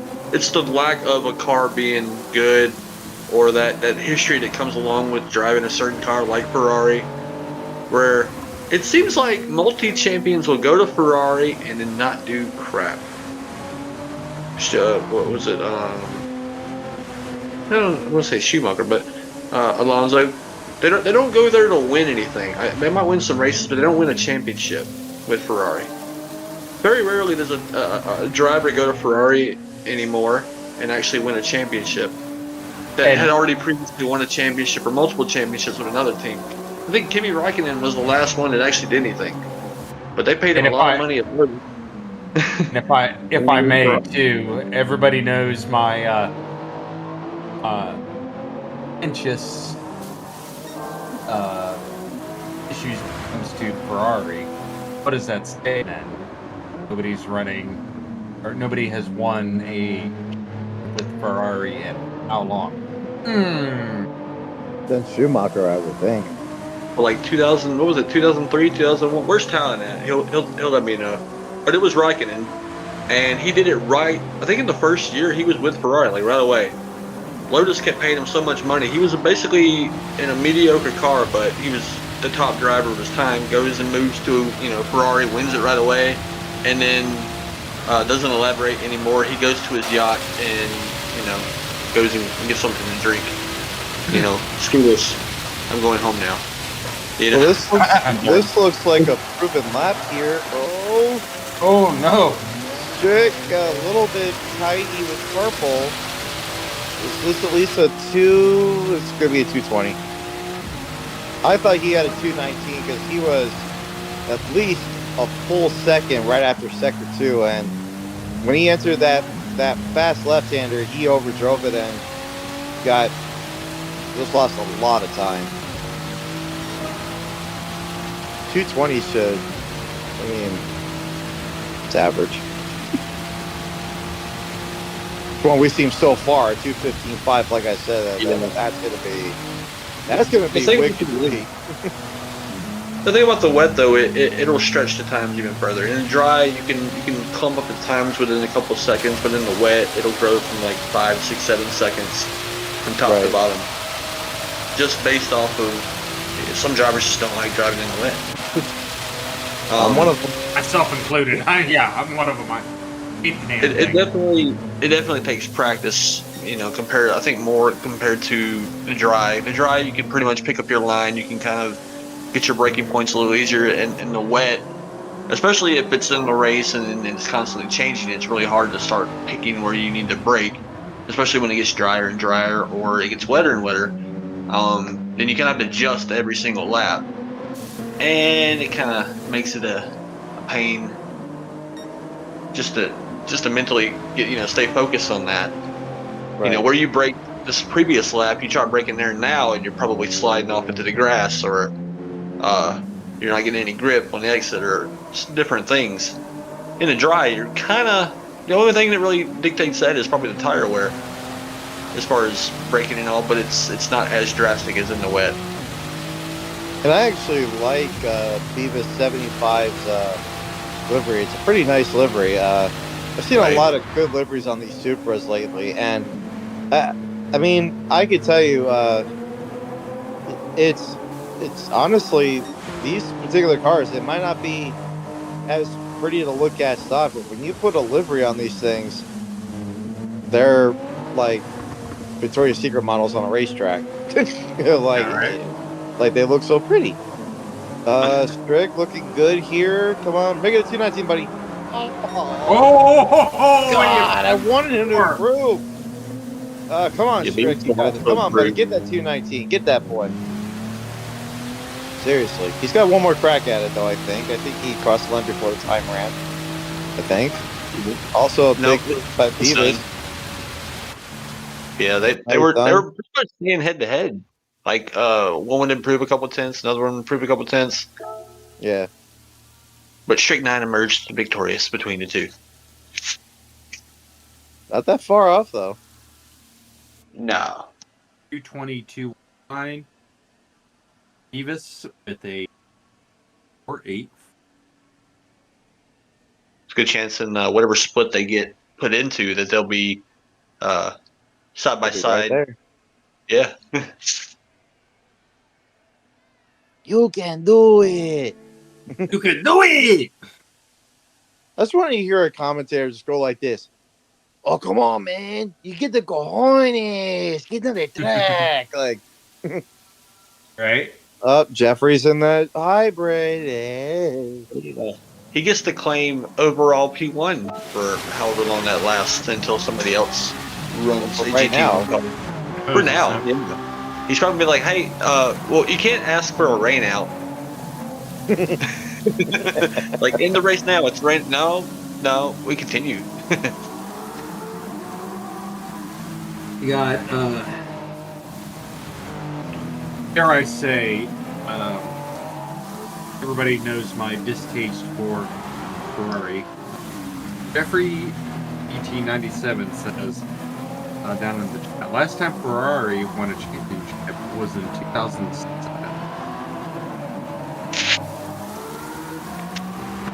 I'm assuming that's with Raikkonen, like you were saying before, Shaq. I could remember the year. Honestly, wasn't thinking that hard about it, but yeah. So Ferrari fans have been sad for a long time now. Yeah. Oh, well. Wife and I got married.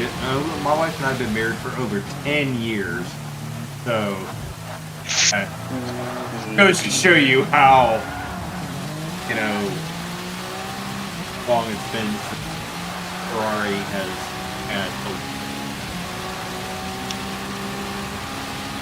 I can tell you right now, I'm actually very scared for any driver that hops in a hypercar on this track. In these conditions, holy crap! Yeah. Oh yeah, 100%. It's just. You know what's really weird though? So we're getting the update with the hypercars. It's like 4 hypercars and I guess a pace car, or whatever that is. Well, like a Porsche hypercar too. It's like a Cayman. Well, they got the Porsche, they got the BMW, the Ferrari, and the Peugeot. That's the 4 hypercars we're getting. I'm surprised with all the affiliation with Toyota that they didn't bring the new hypercar for Toyota. I can see why for Cadillac, though it'd be kind of nice, and Aston. You could have made it like a really, really awesome update. Kind of a little short. I mean, it's cool getting a 4, but when there's other cars, better cars, I guess, unless you ask a European, we're fine with this. As an American, we're not represented. The Japanese aren't even represented in that little deal. It's all European, so I guess that's where the money's coming from now. Does explain why Porsche won the championship. Come on. I think as well, and I can speak up for a lot of Gran Turismo, hard Gran Turismo diehard fans. If we want to talk about being a fan instead of just a fan of a game, that if we were, I'm actually going to extend this question out to both of y'all because I've been a fan for GT7 since I even heard about it when it first came out, but being a GT3 fan and getting every single game since, if there was 2 tracks that you would want from a past Gran Turismo game slapped on here, what would it be? Chat, maybe you can put in this one too, actually. If there were 2 tracks you really wanted from any past Gran Turismo game to be put on here, or a track that has never been on Gran Turismo, what would it be? I already have 2 in mind already. I think for me, being Iowan, having and on the track myself for a performance driving experience with the Sports Car Club of America, I would have to say it's got to be Mid-Ohio. Oh yeah, Mid-Ohio's a nice track. I like that. What do you think, Shags? There's a number of them. Honestly, you can just stay in North America and there's a list. Because we have seen, or we have currently got a lot of European tracks. A lot of honestly, there's still more Japanese tracks that they don't have. Twin ring Motegi. Yes, For one. Oh man. Yeah. And I guess there's a number of like Tokyo layouts that they don't have, but I don't really care. I mean, I'm kind of over it. They got enough Tokyo layouts, they're fine. But as far as in North America, just add rain to like our tracks, please, for one, that we already have. But Road America, Coda. Oh, Road America would be nice. Yep, Coda's one of the ones. Yep, Sebring. We're looking at the chat right now. Yep. Sonoma and Indy or Sebring. Yep. What's that? I forget. What's that? Canadian Tire. They run the trucks there. The Motorsport Park. Yeah. Yeah, that one. Yeah. And they also got what? Portland.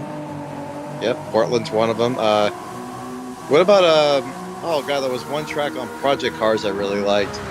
It starts with a Z, but I can never get it off my head. It's called Xander Top. It's a very tough name to pronounce. Zandvoort.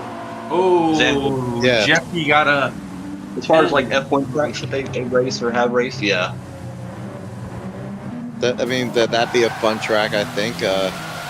It's all right now. Jeffrey's struggling here. This is the first penalty I think we've seen for someone in a qualifying session.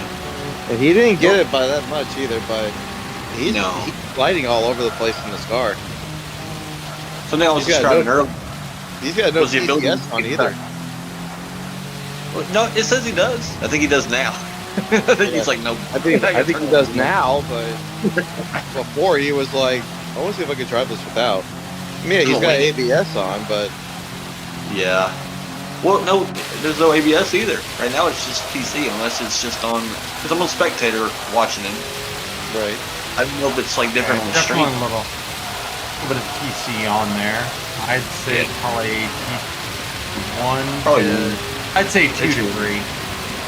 I'll say it's 1 because like the car, it's barely any. 1. It used to be a solid 1. Now it's more like 50% of 1. It's really like half. The way they changed it up. Right. Because I think after 2, it gets it increases that much more to where you know you're on TC.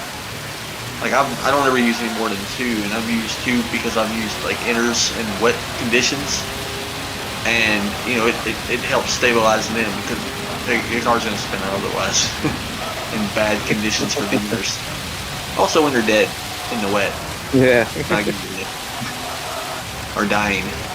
I think if there's another track, it's actually kind of hidden, and a lot of people probably really don't remember this, but this was on, I think it was in a Project Cars or a Forza, early Forza game, but it was Homestead Miami Speedway's infield.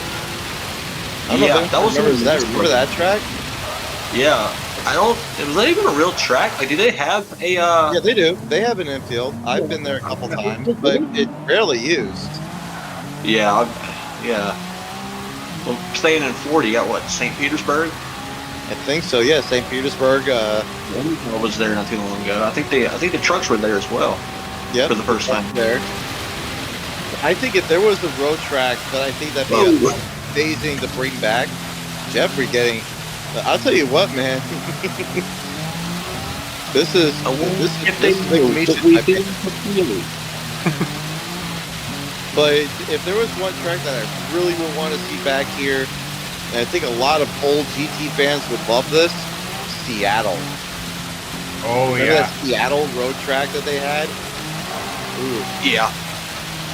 But that'd be amazing. And whoa, I just got a warning from the weather. actually, just now. Oh yeah. You're okay? There's a tornado warning in Manatee County. Is that your county? No, but that's a little bit north of me. You have a That's county a little named bit after scary. Oh, We don't get a lot of tornadoes down here. That's Don't take many risks. I think if I didn't just shit my pants more watching Jeffrey's qualifying, I think I shit my pants even more having a tornado warning in Florida. I mean, straight at any point in this in any lap. I think even on the straight the car was sideways. yeah, I mean, he's sideways everywhere. There's no TC. The TC's off. The gloves are off. Oh yeah, okay, Jeffrey. Christ, dude. I am still gonna talk to Jeffrey about this later. It's like, dude, you are a suicidal monkey. You just go into this thing with no TCS, and he's purple. That's unfreaking believable. Well, he's purple to himself. Well, yeah, keep but it then. still, like, he's still purple on a side lap. Like, you know, I want to see him just drift and he still gets a purple lap. Like, that'd be freaking hilarious. Just, yep, see, right there. There he goes. But you see how he's trying to keep it straight, though? And he still gets a freaking, oh my god. Oh, He's fighting, my lord. His car is fighting back. Oh yeah. I don't know. I know I didn't like this one in the wet as much as I liked the 2016. I will say that. I felt like the 2016 was much easier to drive. And then the older one, what was it? Is it 2011, 2012? I can't remember. I don't know. It is weird. It is bad in the dry and the wet. But I think if you can master that, it would be pretty fast. If it doesn't kill you first. It's kind of like, you know, trying to have a badger as your pet when that thing wants to murder you.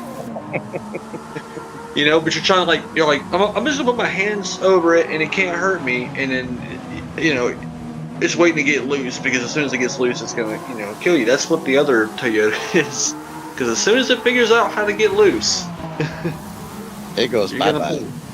yeah, straight to the face. Actually, just to go back to what you said about having a badger as a pet, that's like having a pool of bull sharks in the backyard, and if someone pisses you off, you'd be like, hey, you want to go to my pool real quick? They'd be like, sure! You turn the lights off and they go in, and you just say, yeah, have fun swimming with my bull sharks. What? Sharks with freaking laser beams. Freaking laser beams, Mr. Bigglesworth. Laser beams attached to their head. Yeah, freaking laser beams, Mr. Bigglesworth.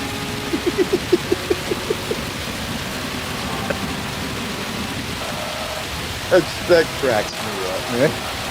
I'm sorry. I think the most favorite character out of everybody in Austin Powers, and any Austin Powers movie, was Goldmember. I'm sorry. Like, if you're too high to watch that movie and you can't tell me Goldmember wasn't hilarious, you got problems. Because I find you can sit in front of TV and be like, cool. And my Winky was a key. And like, oh, Jesus Christ. I find Goldmember hilarious, and I have never posted a day in my life. Ever. I think Jeffrey just did a 204. That car was never straight. And he Yeah, still he was got a 204. twitching left and Also right. lying sideways, not from trying to do it because it kind of didn't have a choice. You get on the gas and the car is at a 90-degree angle around every corner. How'd you manage that? I was looking the other way. The car went this way, I was looking this way. He must have got Han from Tokyo Drift to teach him how to control the drift car. Pretty much. All right. Police cars here. Don't leave town. He's like, you know what? I'm starting to like this country already. Honestly, if you had to rank the Fast and Furious movies, or actually just give your top 2 favorite Fast and Furious films, I think if I had to choose, I 1 and 3. probably would. Yeah, I probably would have to say Too Fast, Too Furious has to be in that category. Yeah. Just because that was mainly all racing, and that's when the action started. and of course all the hot women in that movie too. That was insane. I mean, if you're not a fan of Eva Mendes, you need to go fuck yourself. No, I'm kidding. Because Eva Mendes was fine as hell in that film. Okay. Anyway, I need to get my head out of that one. What was You the forget other how Fast old and that movie was. Hey, it's been a minute. Huh? So you forget how old that movie was, and then it's like, yeah, still got it. Damn right, still got it. Too Fast, Too Furious is definitely my favorite among the series. I don't know why. It is. It's one of the ones I like the most, even though conspiracy theory that they always crush or destroy Mustang. in, in Fast and Furious movies. I knew you were gonna say something about that because when that Yanko crashed on the yacht, you were like, "Motherfucker, man!" I bet you cried. You had a box of tissues next to your table, and you're crying. You're like, "No, why did you crash the Yanko?" But it's Yanko. It's not a Mustang. Well, still though, it looks like a Mustang. That's fair. No, yeah, it's It's a Yanko Camaro. yeah, right. But We still, got though, like, well, actually, of no. I your, bet you were pissed about what was that one Mustang that crashed? I forgot what movie it was. it was in Too Fast, Too Furious, and it got run over by the damn semi.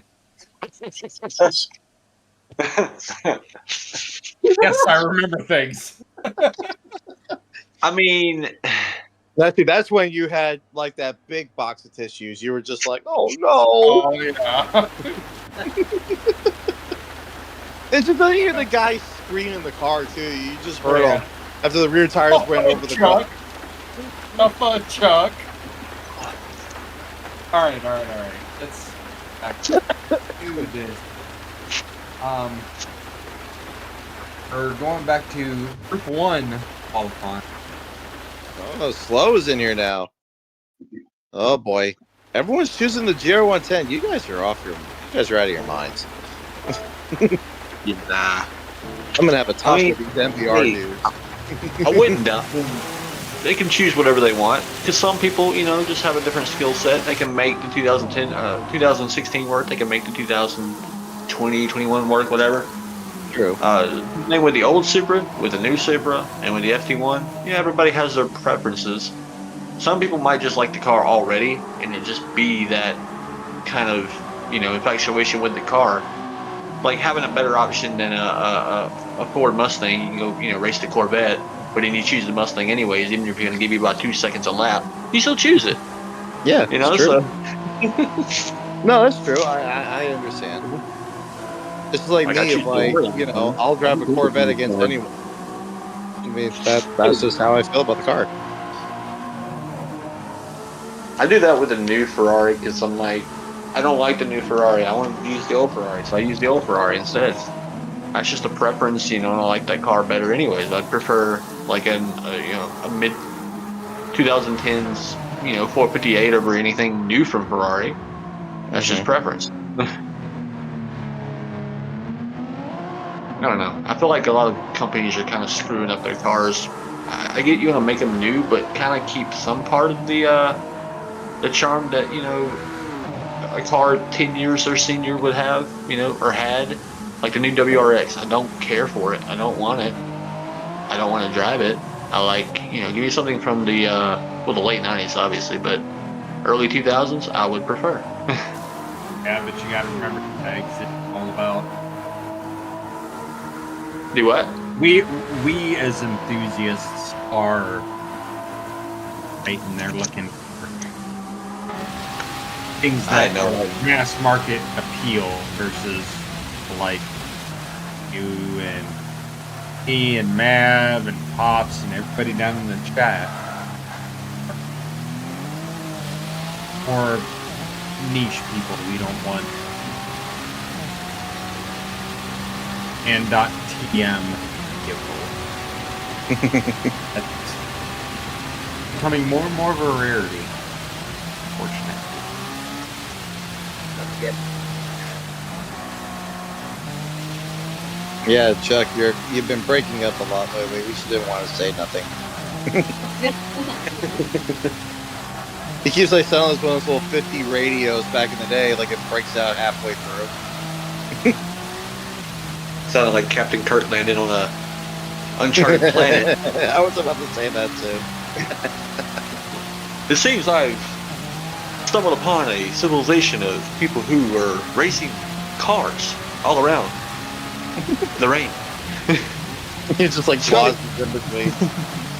Like, Come like in. you, I can't hear you. I can't wait.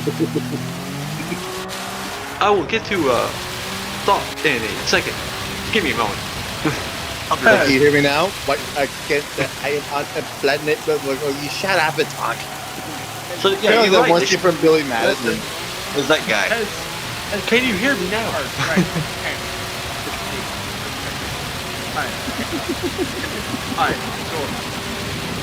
I will. It's only that Way one scene from to- Billy Madison where that kid had a problem talking. He just goes, Sorry. "10-8, Junior." I will find a way to. Daddy, if we turn his voice off, man, he sounds like a messed up T3PO here. He's like, "Sir, I can't control myself. I speak over 600 million languages." But it stops A stuttering. psycho. I was created by a psycho. Yes, it was a young boy named Lord Vader. He was the giant. He made me into a skinny robot, sir. Well, he was naked right away. He's like, I'm naked? Mom, What you mean my potch is showing? you like fox is shouting. Anyway, looking at Slow here, his first lap was a... Oh, my eyes are blurry. I hate getting old. 206.4. That's not bad. Considering he wasn't sliding all the way around like Jeffrey was. Good Lord have mercy. He has DC on. Yeah, well, I bet he has that bitch on 5. That's what he has it on. Good Lord. Gotta have it like 4 or 5 at least. I still Still think 5's squirrely, not though. enough sometimes. Oh, hell no. Um, I think you have to run like a brake balance as well to keep that thing stable. Well, it's not necessarily that, though. Papa can attest to this. Early on in GT7, they had a combo at Watkins Glen Short, and you basically could pick any car, I guess. It was just about any car, because there were some really fast cars up there, like the Pagani, the Corvettes, and faster Mercedes and whatnot, and you could pretty much tune them to over 1,000 horsepower Right. at Watkins Short. So you were doing 200 plus miles an hour before you hit the bus stop. Mm-hmm. And those things were so erratic, just to get everything out of it, you kind of had to nix some of the parts, you know, to get the PP settings. 'Cause at that time, everything was like built into PP. So every time you moved anything with like downforce and all that, it was all tied to it. And I figured out ways, 'cause that was a very fun week. But I figured out ways to kind of, I guess, game the system to where it thought you were doing this or whatever, and it gave you more room to leverage. So I basically got it to where you could max the power on all these cars. You know, and run them. I was sitting like top 4, top 5 for the entire week, because we were making like supercars that in real life would probably be terrifying to drive. When one we had was a Supervet. Basically a Corvette that was doing like 210 miles an hour before the bus stop with like 1,050 horsepower, and you needed TC5 just to control it. Well, Papa needed TC5, and it was still a pain. He still had trouble controlling it. I think I got it down to TC2, and it was still trying to murder me. Just on that acceleration, because the car would try to basically 360 off any line. And it was terrifying, because you were also trying to brake. But the thing, you go in 200 plus miles an hour on a car probably with stock brakes just to save PP. And yeah, I can imagine that, but in the wet, Oh God. that would be You might as well probably play the Tokyo Drift theme song. Just cars Oh, drifting yeah. around every corner. I wonder Hey, if you know back in how time, they the video live of in Papa testing it Tokyo. out, and he would come around the corner sideways. In the dry. Jesus Christ. You can hear the tire screeches around turn 1. I'm glad that yeah, I'm very much. Oh, Oh, slow. No. little too Flo much says I'm going for a outside. ride. You're gonna sign his name in the grass over there in the AstroTurf. He could. He did. Go back and it disappeared. Like, he Whatever. had- Much here, Heath. Yeah, A he little could- bit too much. Yep, Whoa. there it is. Right there. He's Yeah, got he another. overturned it. He still has another lap he can do, I think. That time. Gather, sir. You got another try at it. Come on, Slow. Put your head in the game. He's like, yes, sir. I'm Fuck you, hoping man. nobody's going to roll the mantra of "I hate Shaggy for this. I hate Shaggy for this. I hate Shaggy for this." We all hate Why, you, Shags, why? for all of this fortune. Oh, he's getting We also aggressive. love you at the same. That's a good save, though. He's The gonna lose a ASM lot off- of speed here. Yeah, the ASM off helps, but it's also a double-edged sword. Yes, you can get around the corner better. Unfortunately, you might get around there too much better. You know, you might 360. You might go forward, and you might go backward. You might. So, About I actually a wanted to- minute left for Let's see. fun. But I actually wanted to go back to what Shaggy was talking about when he drove the 296, but he liked the 458 better. When I won the Pro-Am Championship in F7R Season 1, the 458 was the car I chose. And Yeah. he's right about a lot of things. This was way before the 296 got introduced. But that 458, I was blindsided when I chose that car. My entire team is like, Maverick, you're not going to do anything in that car. That car's garbage on this schedule. Okay. When I found out it was only aero tuning with, brake balance, I knew the rear tires were going to hurt me. I mean, that's understandable. But a little off there again, Slow. Jeez, okay. I mean, if you can find grip in the grass, then so be it. Yeah, well, that also makes your tires dirty. Still, Only momentarily. that's tradition. I mean, at least it's raining. It'll wash it off pretty quick. Yep. The track is its own car wash. I Yep, don't fair know how enough. physically do that, but I hope it But- does pick it off. Well, yeah, and of course when I got the first victory in that Ferrari, that was on Maggiore, I think it was. What the hell What were you was doing, that? Slow? Yeah. Yeah, What recently. What was that? He said, "I'm gonna cut this corner." Nope. The game said, Nope. But Nope. I think Hold as that well. Yeah. Yeah, well, 206, not bad. Considering that's probably his first laps in that car, I'm being brutally honest, probably. Like Maverick did it. Not Maverick, but Jeffrey did it. Nope, I mean, he did not it, but he Maverick. went through it sideways. Yeah, he did it sideways. But you would never see me in this car. No Maverick in Group 1. Nope. Sorry.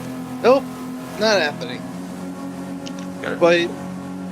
But when I took that victory at Maggiore in the Ferrari, I was completely stunned because I made that car drive. I think the tire compounds were medium and soft tires, and I remember tuning this car because I wanted to find the right aero to make this thing feel like it was on softs, but it was really on mediums, and it worked. I don't know how. I just put a crazy aero tune on the car, and it drove like it was on. I was beating drivers who were on soft tires on mediums. Like I was passing them in corners that this car could never do, and it was working. And one of the the commentator late in the race goes like this: because I was battling a Corvette for the race lead, and I guess someone in the chat was live. Someone in the chat was talking to the commentator who was live, and he goes, "Maverick's just playing with his food," because I was trying to pass the guy. I was like, "What am I playing with? Playing with food? What?" Like, because I was trying to get around him and couldn't do it, and I'm like setting this Corvette up, like I'm setting everyone up, trying to get around, and couldn't do it. And then everyone's like, "Come on, Maverick, pass that fucker, pass him." And I'm like, "I'm trying to. It's a Corvette, damn it!" Like, I'm trying. It's not easy. But that was a fun race. Slow K7 in the VR hybrid one with a 2-minute 6-second .497 this qualifying. I saw a couple drivers pop in here earlier, but I guess they all left. Nasty was in here and then he backed out. He might come back. Let's see. I have some more qualifiers tomorrow as well. If you're interested in taking part in this league, I got the website and Another GP one. come in tomorrow and go down a qualification lap. Thank-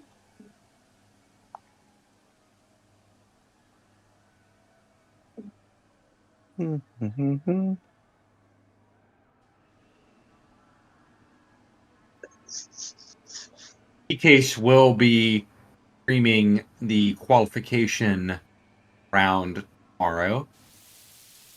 So check him out. Good friend. Ooh, Moose. He's in here. That could be another driver that could break a 216, or maybe hops in a GR1. Moose could be another driver that can really I think Saint misread. Got a few more people here based on the chat here. Mr. Racing jumping in.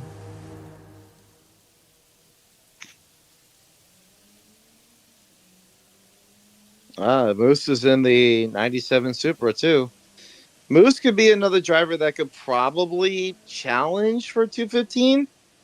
I don't think he will, but it could be someone who's close to Wid's time. Moose is a pretty interesting driver. I raced with him a couple times. He's pretty quick. He doesn't mess around. Awesome. We'll see if he's got nothing for that 215.5. All right, Mr. S7R Wid. Yeah, but it wasn't official. That's true too. Yeah.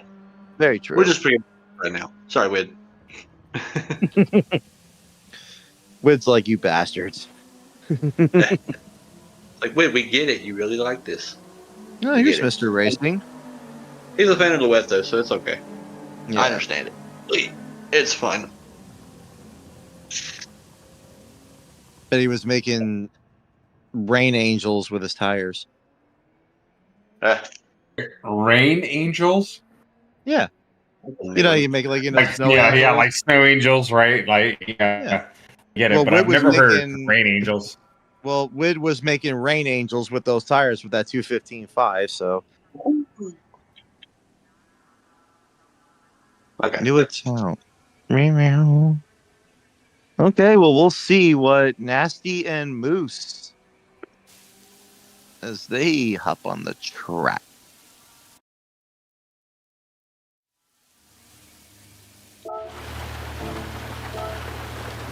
Kind of interesting to see what Moose does. This is one driver I've kind of thought he would have popped in here. But like I said, he might have something for that 215. But we don't know what his qualifying was, but I love that livery. Not gonna lie, looks like an old Castrol Supra. I mean, the '97 Supra is fun to drive, even in the dry. So, Oh yeah, yeah, I don't blame him one bit. Honestly, it's Even probably the looking- first thing I actually tuned in this game because you did get it early on, I believe through pre-ordering the game. So you know, it came with a free code or whatever. So of course I tuned it and drove it and did whatever. Because hey, look, Then- it's another booty sweat car. Yeah, from Al Pacino. From, another one. Yeah. Hey, where's the? Oh yeah, there's the chick. There's the hot women. Proper Thunder. One of the greatest movies ever made, but so we've got some film sponsorship going on here with kind of everybody down there in the chat. Y'all tell me who remembers having to get your film uploaded instead of having a smartphone right there laying on hand. I definitely having to take my disposable cameras to the pharmacy or whatever. Yeah, Polaroids or whatever, and like, okay, develop my film. Tell me about that down there. What do you think? We actually used to get that done at the local. I guess it was not really necessarily local. It did have a chain, but before it was Del Champs, and then it turned into a Winn-Dixie. Yeah, we're in the South, so yeah. there was a Piggly Wiggly in town as well. Piggly Wiggly. What was I your remember my first Piggly Wiggly. I remember that one. No, Well, station it down was there. always a fresh food, a deli, like with fried chicken and everything. I mean, come on. How could you not like that? Cheapest around. And honestly, I was while we were trying to watch Moose 21 do his outlap, I really liked some of the entries he was getting. I think he understands what he's got. I just don't think he's got anything for that 215.5. He might have it, but he's got to hit his marks. That's the Now, only way we're he gonna- can get the 215.5. We're gonna keep the thoughts out of space and keep them kind of a little more grounded and aim for something a little closer to oak than literally the moon. So Like, you why mean shoot for the Jupiter? moon? Shoot it there. Jupiter's way out there, man. No, but I really liked how his outlap looks. Oh yeah. What I was focusing on. If he gets a nice run out of here, yeah, that's a good sector. 102, pretty nice. It's what Wid did. That's on pace for a high 116 right now, I think. But if he gets a nice exit out of that big left-hander coming up, that could help him. That could generate some speed. Yeah, Spoon, you can gain a lot of time out of Spoon if you can get it right. You want to stay to the right, kind of come off of this and keep it close to that That curve curve, there, but not in the curve. and then duck down here, and then get that nice exit off. I feel like I feel like going a little wider right there would be better. Yeah, but if he hits that curve, that car go bye-bye. I know, but it's risk to reward at this point. That's true. 151.8. That's still high 16. Nice run through there. Yeah, keep it right on the edge there. And But this, this I found you can throw the car into it. Oh yeah. This looks like a very high 216. It's like you said, very close to it. Yeah, you just trying to keep it. Yeah, he lost Almost. a lot of time there. Yeah, it was just that little bit of a bobble on the exit because the car does not get any grip right there. Or at least this particular car does not like grip. Well, it doesn't like grip anywhere, but it doesn't like it too much on that exit. Well, I can tell you right now, the hot women on PHG NASCAR car just got him a 219.9. If you can pick up anything on there, you gotta get more booty sweat on the rear of that car, man. They're not real. They're just pictures. One of the greatest movies ever created, Tropic Thunder. Oh yeah. Well, you see how close he gets to the grass there? Wow. I mean, that Yeah. rear could Well, have. That was close. it's touch grass adjacent. You want to No, see that's it. You just want touch grass and you go into the wall.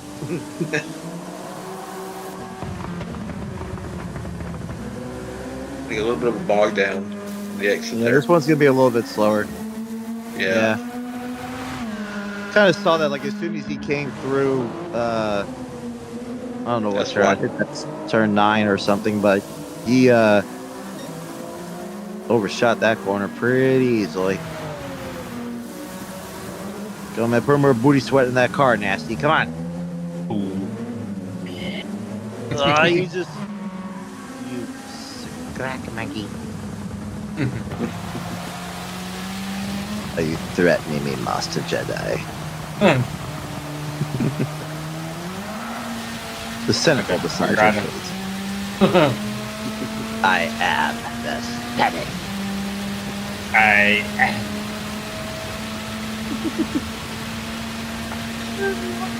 Oh wait, it's working!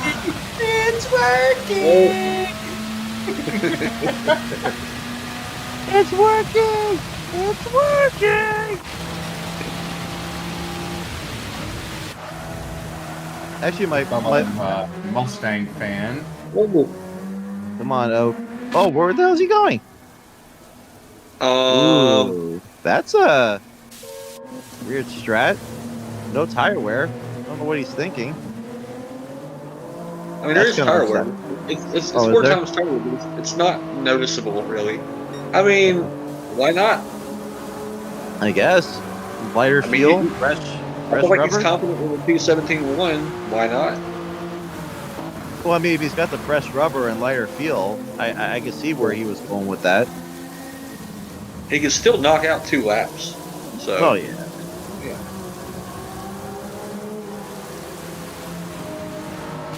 But I was Heavy saying. No, I'm sorry. Go ahead.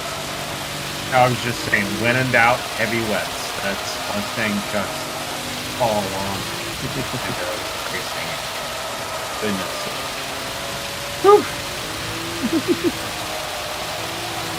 But I think if there was an underrated character in Star Wars, it's gotta be Jar Jar Binks.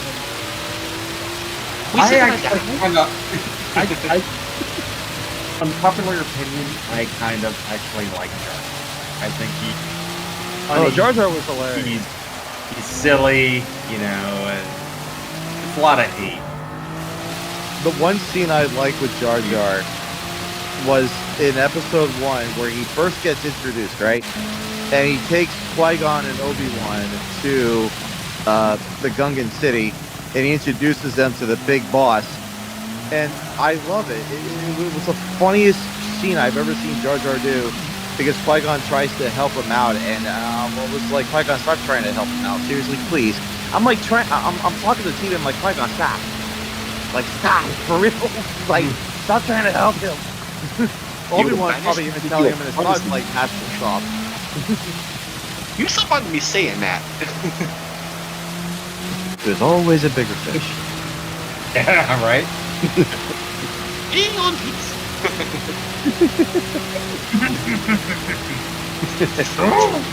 I don't think there was no Star Wars fan who could have been in that movie theater when that movie came out and weren't pretending to be high and understanding Jar Jar's words.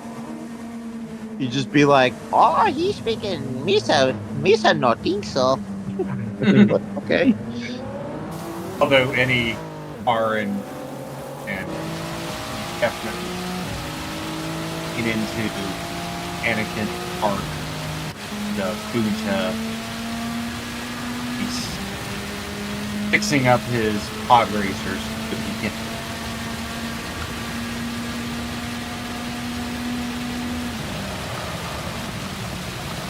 But to answer Stumpy, I don't really know what's better, honestly. Oak put down a 216 in the new Supra, and Wid did a 215 in the old Supra, and Moose is doing a 217 currently in the old Supra. I did a 217, or done 217s in the old Supra.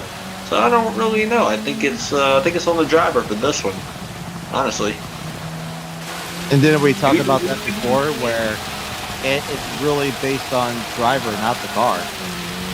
Oh yeah. Like, that's what this race is going to come down to be brutally honest. Whenever, when Friday and Saturday begin for the splits, it's really going to come down to who's going to take care of their car. Like, who's going to take the corners a lot easier than what some drivers feel more confident in taking, right? Like, it's really all about who's going to understand after driving this qualifying and taking as much practice as they can to understand, can I take this corner more outside and still able to get fast exit out of the corner? Like, it's going to be tricky. And when you got the GR1 cars, how are they going to handle the G3 traffic? That's the other big question. I think we haven't spoken about that all night. Is how are the GR1s going to handle the traffic here? And we thought Monza and Watkins Glen were a pain in the ass. This is worse. Yeah, there's more corners to deal with here than the other two tracks. Thankfully, though, there's going to be a little bit of a spacing deal early on. When the rain starts to dry up, and also it might not be as big of a factor. The GT1 cars trying to pass the GT3 cars. Right. Hopefully, it's not an issue, but I would put it on the GT3 drivers to try to help them out a little bit. Oh, just missed it. Yeah, I saw that. Kind of like it's gonna be give and take. You kind of have to be very patient in the first, 7 or 8 laps when the track is still dry, or not drying, or it's drying, and there's still a wet line around. Especially when the passes have to mostly be made from the GT1 drivers, because the GT3 drivers, maintain the racing line, preferably. But it's also going to depend on who's on what tires at the time. That's true too. You can stretch the wet tire for a while, or you can come in early, and then it makes it where you're kind of, you got to stay on the dry line. But they also want to be on the dry line, and they want to pass you. But there's no dry line to pass you on. It's scary. It is. It's very scary. And I think as well, like, of course, when you're not seeing, the track in front of you, especially when you got GT3 cars in front, because I don't know if I'm familiar, but this is a race that's going from rain to dry, correct? Or is this a full rain race? This is going from briefly. Well, I say briefly. In the whole of things, it's like 10 minutes of rain, or really not even 10 minutes, more like 6, 7, 8 minutes of rain, or a good wet surface, and then it dries up for the next 80 minutes. But it's a 90-minute race, and mostly it's in the dry. What? No. Okay.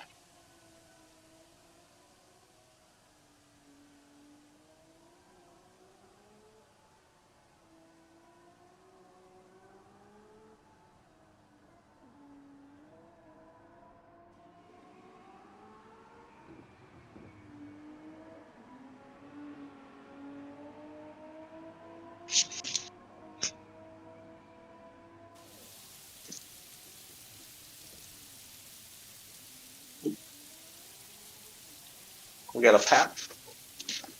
All right. I'll wait for Paps to ready up. Let's see. I know he's GT1.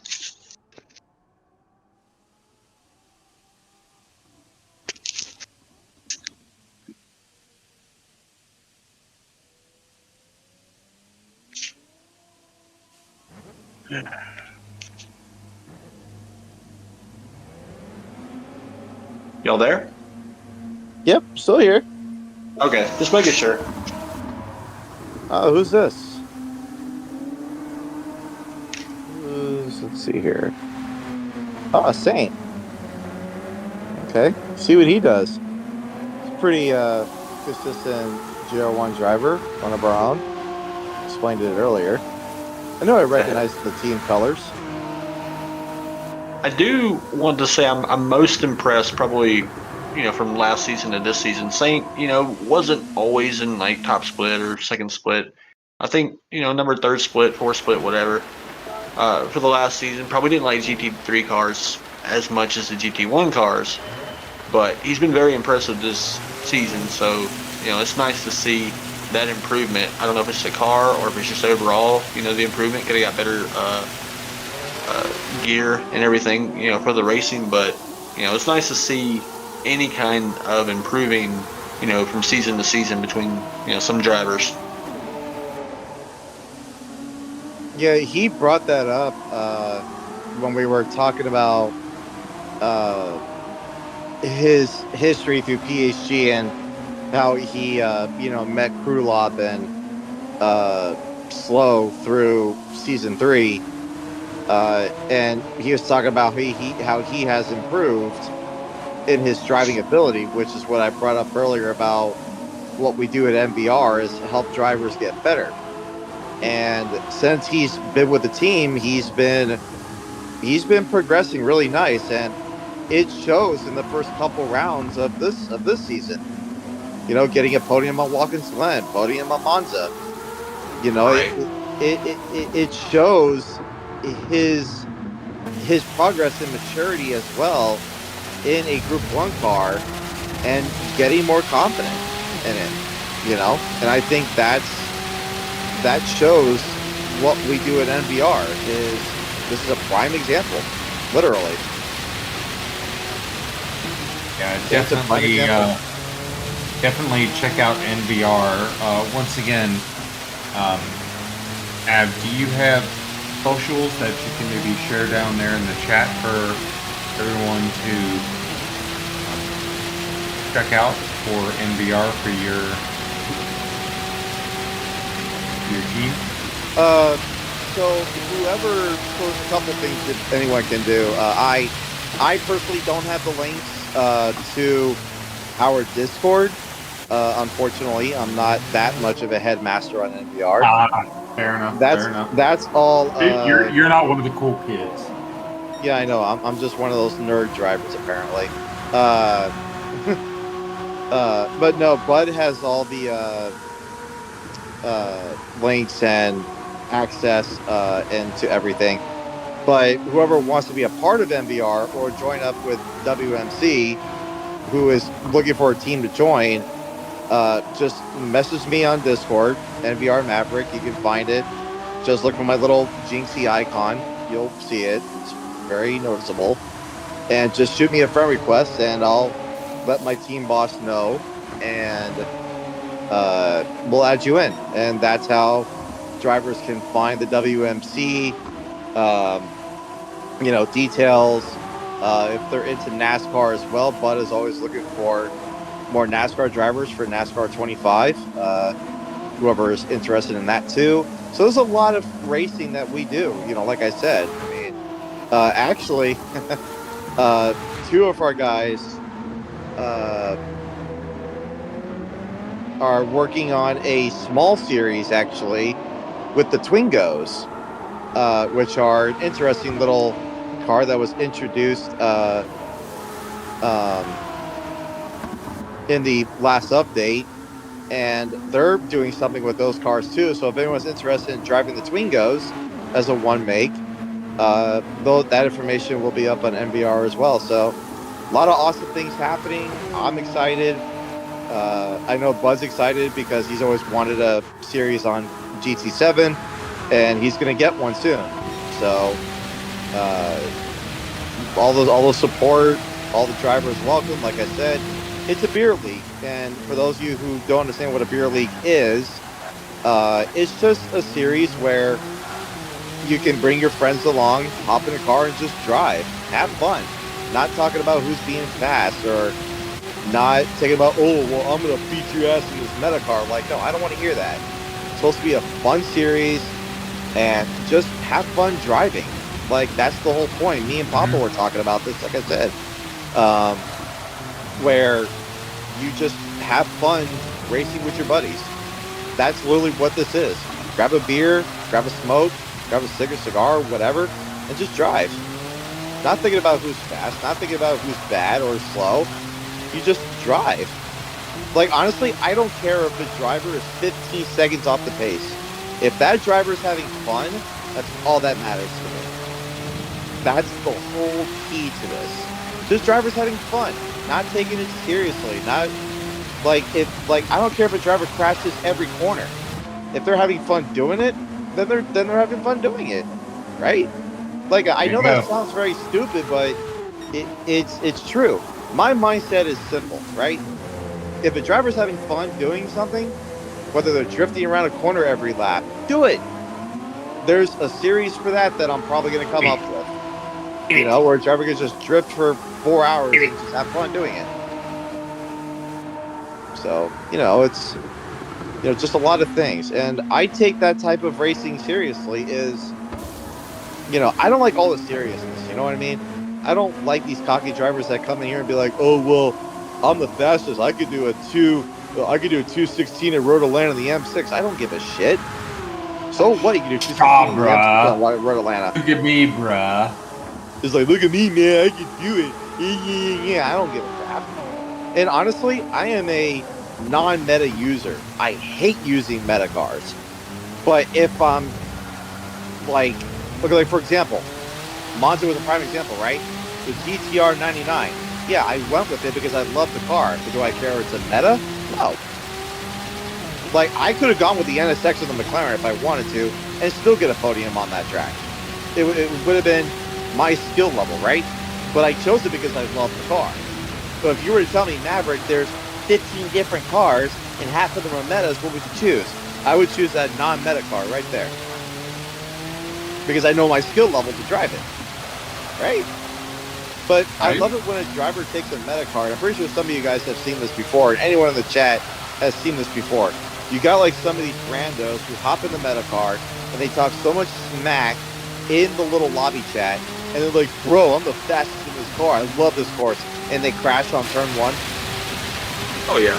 Yeah, like you've seen those dudes, right? Like, they think they're so amazing and like, yeah, sound like an ESE kid in the school campus. Like, okay, you can make that work. Okay, fine. You're great in the 992. I don't care.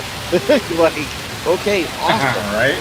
But it's awesome. But see, like, that's why I drive the Corvette, right? Because I know my skill level in that car. I might not win every race in that thing. I might not get a podium, but at least I'm having fun driving the car that I like, right? And I get it. People like some of the meta cars. I get that part. I'm not hating on the people that only drive metas because, you know, they want to win, right? I know I'm probably not making sense here. Forgive me, chat, but I'm ranting a little bit because I freaking hate meta cars. I just despise them to a I passion. definitely understand it. I'm doing, you know, GPWS stuff, and everybody and their mother chose Porsche. Of course, everybody, you know, also chose Ferrari as well, but they're all using the 296. I'm like, I'm still going to use the 458. I don't care if it's better. You know, I don't care. I'm so used to that car anyways. You know, for the longest time, I was maining Subaru, and it was underpowered at 90% of the tracks. Every now and then, it was like the meta, basically at Big Willow and a couple other tracks, and everything else, it was just getting torched. I didn't care. You could also use a WRX, but they haven't done anything productive with it for 3 years. So, and in the Group 4, don't even get me started on that, how good it used to be, and it is now basically bottom tier. Oh, beat Paps. All. But I would still use it randomly in dailies. I don't care. They just, I don't know, they kind of broke. Yeah, like, eat a little bit too much. Yeah, he broke pretty late, too. He went way too wide, which made the rear tires just lose it. Well, Jeffrey had the top time for a little while, and then it was eclipsed by Paps. But, yeah.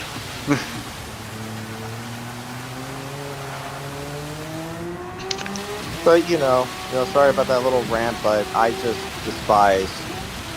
Oh, no, I feel the cars same in way. general. I hate them. You're good, man. You're good. I've been working on trying not to be at a high. Oh. You chose Porsche, dude. You chose Porsche. I did. I did, but I only ran At least you didn't choose BMW, but yeah.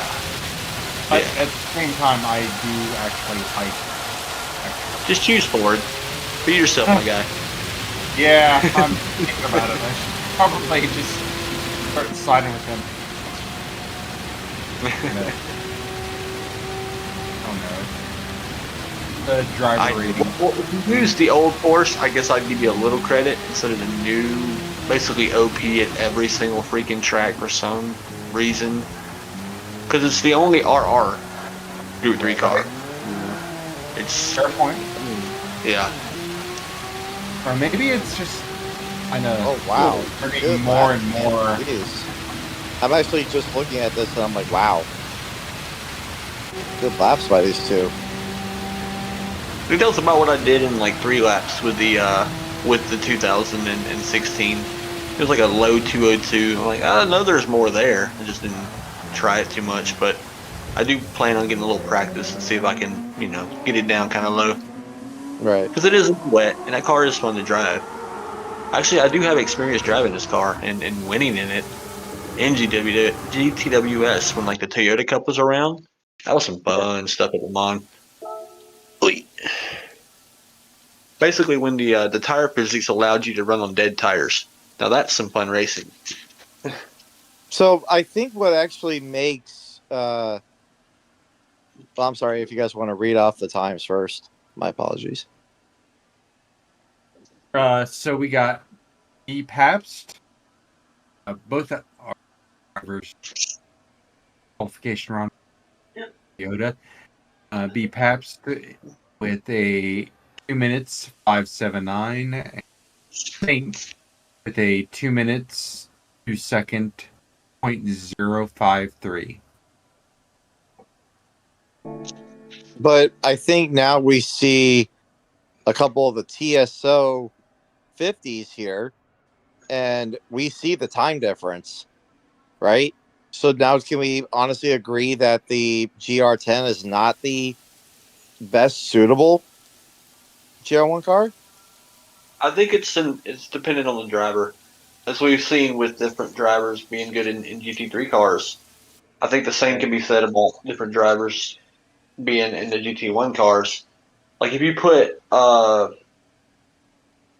Paps in, the older ones or the newer one rather, he would probably be pretty productive or better than what that car's supposed to be capable of. But Paps, he's gonna probably give it his all, even if it is the worst car. Probably doesn't matter. It's probably gonna still be a 202, at least. Well, I think that car is very impressive because I think it gets a lot of hatred too. That TSO 50. For some weird reason, I think it does. But it shows that it could be competitive in a lot of ways, depending on the driver. We keep bringing it up a lot. And it's literally just driver against car. Whether it's, something that can be better use. It's interesting as see a couple of new drivers coming in. Wether Dan, seen him a lot lately. Then In the new Supras, guys. I don't know what the meta is, but I mean, the meta is not always the best car, I guess, as far as time. Usually, it can be counted as whatever's used the most. So far, And I like, honestly, what I'm excited to see is, can someone in these two cars beat that 2:16.8 of Oak? I'm hoping someone beats that time because I'm right? sure that anyone in these new Supras can break that time. Oh yeah. In the limited time I used it, it's definitely capable of a 217, possibly 216. Yeah. I don't know. I found the older Super more fun to drive, so I wanted to put more time to it, whether it was good or not. I didn't care. I liked how it felt. So Yeah, I'm like, I don't know if it's good or not, but I'm gonna use it anyways. I don't care. Can't tell me what to do. Never. F you, I won't drive what you tell me. Oh, they both come out at the same time. Whoa. Oh, That's a lot of lag, or is that wheel spin? If that was wheel spin, that's a humongous. it's bigly huge. It's It's humongous. everyone I do agrees. Whoa. I do think the GT1 cars Tremendous don't like feeling. curb It's a and tremendous dry. slide anyway.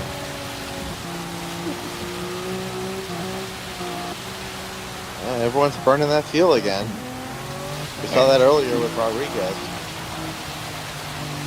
Yeah, but that was probably because he was on the wrong tires. It's true too. The engine was like, "What am I doing right now? I'm getting no grip. Of course, I'm gonna burn some fuel because I'm trying to find grip. These tires are not made for this kind of conditions." Fair enough. I think what also makes the Supra just an interesting car in general is because of how, this is probably a weird word, forgive me for saying it, but it's such a meta car. Well, of course, I'm referring to meta. It's such a meta car. It literally is. You could put this thing on any track, and it's gonna be competitive anywhere. That's what makes it so stupid to drive in a good way. By the way, I don't know if like people paid attention, but yeah, the weather, it's torrential, and it's only 7. It does go up. I think it goes up to 8, but it still comes up as like orangish yellow, kind of a mustard color on the little chart over there instead of blue. I don't know what that means, but I feel like the actual people in this kind of weather would probably need to take cover because of tornadoes and whatnot. It's like that's a tornado or a hurricane or a typhoon. Well, it's Japan, so yeah, typhoon. Well, please don't mention hurricanes. I'm in Florida, man. I was on the Mississippi coast on 30 minutes from the coast. It felt like I was on the coast because everything like south of me was underwater. But when Katrina came through and washed the spider out, for lack of a better terminology, took the drain and all. Yeah, it was all gone. There was houses, before, and then the day after there was just slabs of concrete. That was it. Gone. Yeah. Not good. I remember when Hurricane Andrew hit, I was only 8 years old, I think. And I remember like it was simply yesterday because it scared the living crap out of me. But I didn't realize this. So when Andrew hit, at the time I was living probably about a couple miles away from Miami at the time when it happened. And all I remember was the sound. If you could describe Hurricane Andrew, whoever remembers the storm, if you were living in Florida or even watching news at the time, that storm covered the entire state. Oh, literally. It was scary to look at from a radar map. And when that thing hit, I was in the eye when that thing hit. And luckily my house didn't fly up like in the Wizard of Oz classic movie. Remember that? Ooh, Mr. Racing. Mr. Racing. That's a big crash. Just stay right there, let Dan pass. Okay. They're right there. Oh, he goes right through the bit, but yeah. Hey. I want to see that replay. I wasn't even looking. But that was brutal. Oh, he probably took a bad spot and didn't correct it. It's a bad place to wreck right there. Even in the race, that'd be horrible because then you really can't turn around as well through there. Supposed to be staring the wrong way. A massive time loss in the race. But going back to what I was saying here is that so I remember my mom showing me a video recording of my little 5-year-old body sleeping in the bed next to a window at 200 plus mile an hour winds, banging on my window like a bongo drum, and I didn't wake up. I slept through Hurricane Andrew. Wow. I kind of know that. No, so this is so whoever remembers Hurricane Andrew, this is what it sounds like. If you I ever had an remember order- Hurricane Andrew, but I was up here in any area. Yeah, but if you remember the sound of the storm, if you were just alive, you heard this.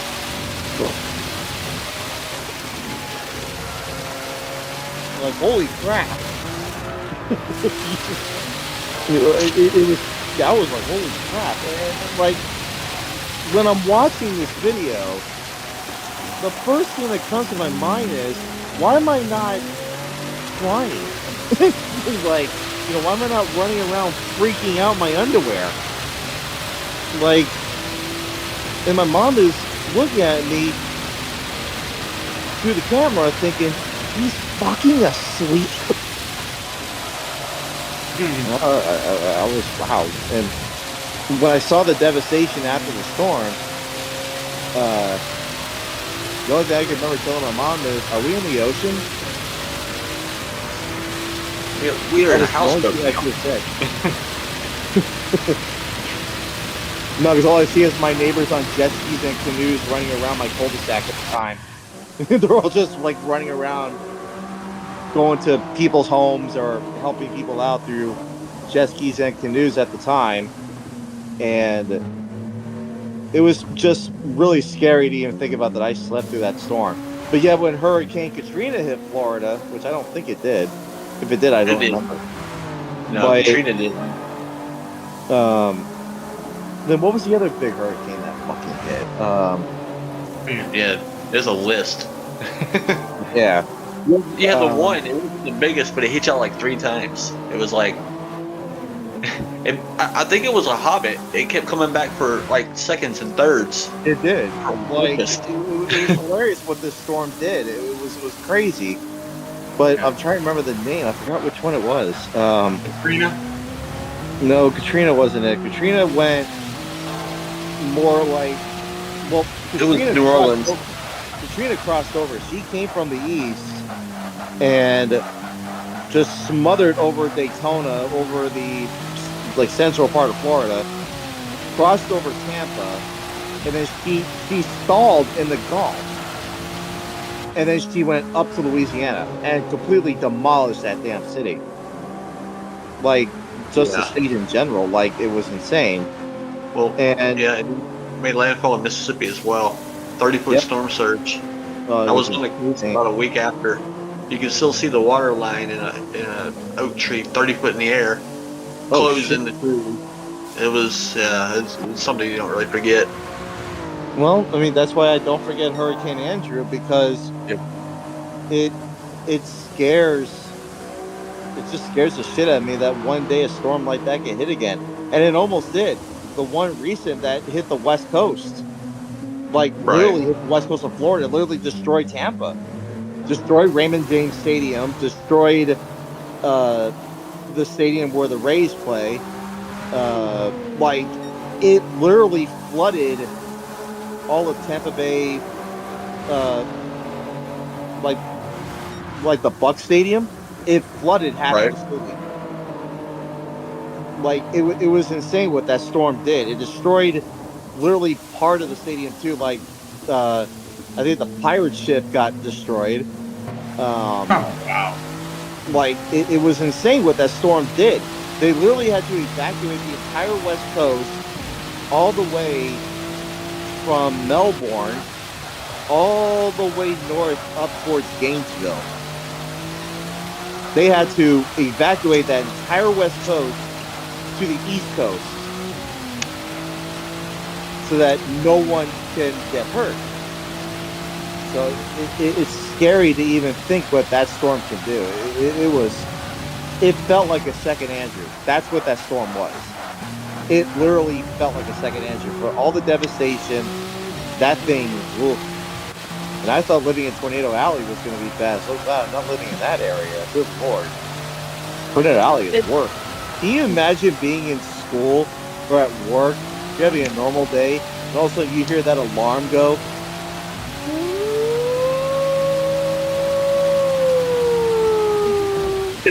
I'm You're triggered. like, oh crap. I was just in the middle of the report, boss. It's like, everyone go, tornado, tornado. Like, geez, like I can't even imagine that. Like,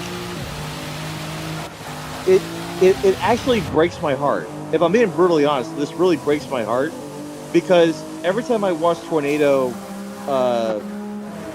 like documentaries based on what happens, like the big F5s or the F6s that pop in, the devastation that it brings, it scares me to think that what happens when these homes get rebuilt in those neighborhoods that get destroyed and rebuild and another tornado hits. Like, that has to be heartbreaking for anyone who lives within the Oklahoma, Arkansas area where tornadoes just flourish like rhinos in Africa. I don't know. Jesus, like, like I don't know.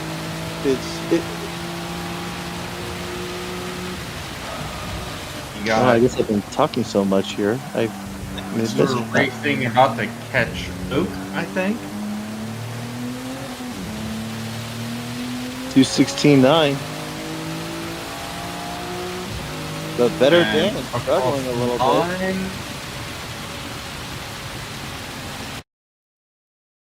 Wow. We got Mr. Racing 40 with a 2.927.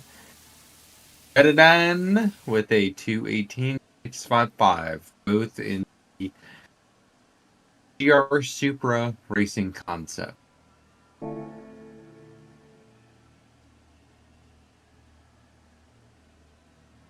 Couple S7R guys also in here too. Got Nuke and Digital.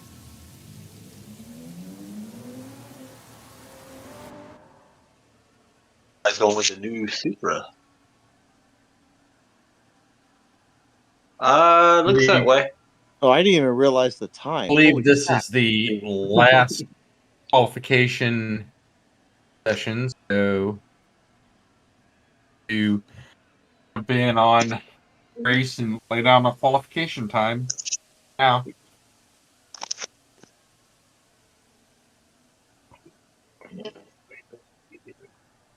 $15. No, I'm not including these. Okay. I'm good with the same numbers we had last weekend. Mm-hmm. Overall. Yeah.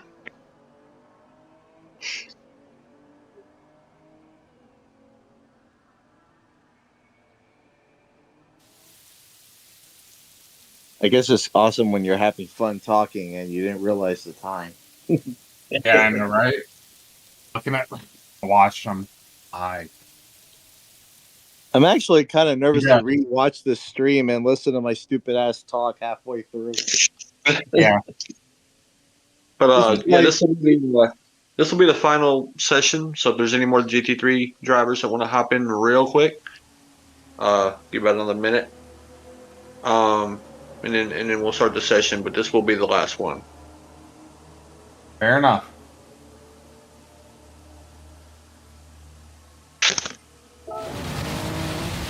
Could be a good session night.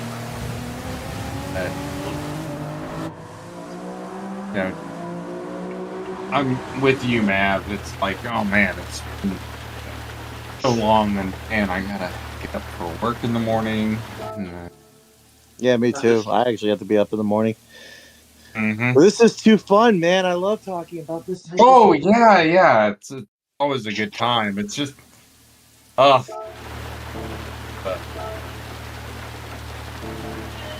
it's a fight, right? Sometimes the fun times have to end. Yes, we must have fun. We must talk cars racing here. Oh.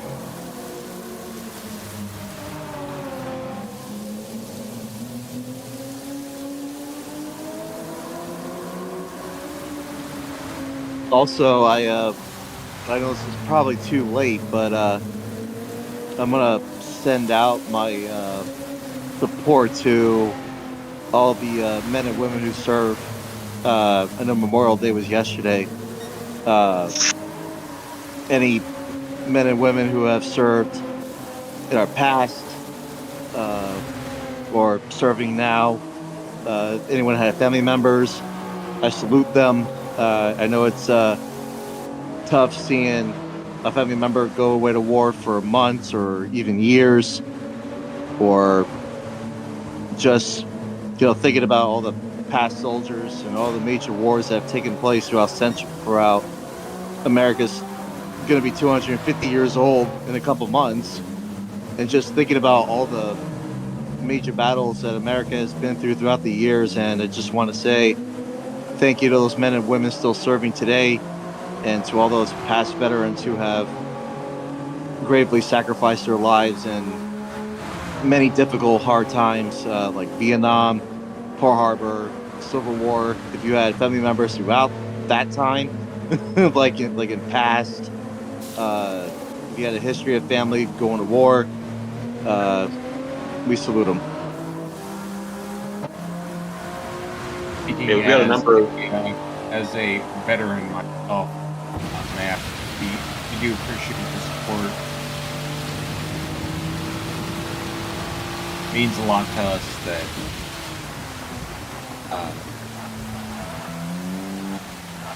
people understand and recognize what people have done before us. So appreciate that. Of course. We've got a number on the crew and on the team in the community that have served and have been abroad and did different things for the military.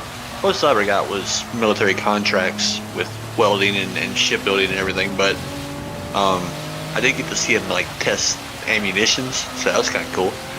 But it's so that was really fun and a good honor. And I made money from it, so that was kind of nice too. Yeah, there you go. And there you go. Like money, yeah. It was. But I mean, it also goes out to the Coast Guard. I know they weren't fighting wars, but there were battles with cartels and whatnot. It's I know it's like just little things, but everybody does their part, and nothing is insignificant. Like it's all for hopefully the greater good. So Well, yeah, it's true. It's also because I studied American history throughout my school time, and I still do it today, learning a lot of new stuff that I probably didn't even know about. And when one of my favorite wars studying is, of course, very common, as the American Civil War. And when I ever think about a war like that caliber, it wasn't like another country invaded us. It was an entire country saying, we don't want this, but we're going to do this. Like, it's just going at each other like it was nothing. Taking those big muskets and just firing them like it was just, honestly, I just can't imagine what was going through Lincoln's mind. When he keeps getting those notices, how many soldiers died in one small little battle, right? Whether it was 305 minutes or 1,000 in like 10 minutes. It's insane to think that over 600,000 young men just fallen for one thing. And it's Right. so breaking to even imagine that number. If you're the president of the United States at that time and you get that number of your own people killing themselves just in their cornfields or around the houses or going to the big cities at that time. Like, I don't think no one can even imagine that, to be brutally honest. I don't think no one can. Yeah, definitely very wild. You know, that part of history is technology evolves and it's just insane. But I definitely do appreciate talking about math. Yeah, it definitely crazy. All right, so we got split 1, 2 minute 18.655 off times. 2, 2:21 164. Got 15 drivers. Fastest driver is Oak, aka Darren. Oh, sorry, I blah blah blah blah. That 2 minutes 16.845.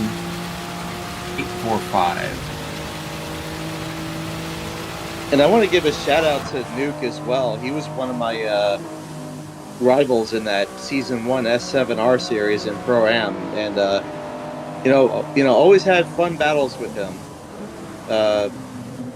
when we raced. And just want to give a quick shout out to him for racing me clean that entire series. It was a lot of fun.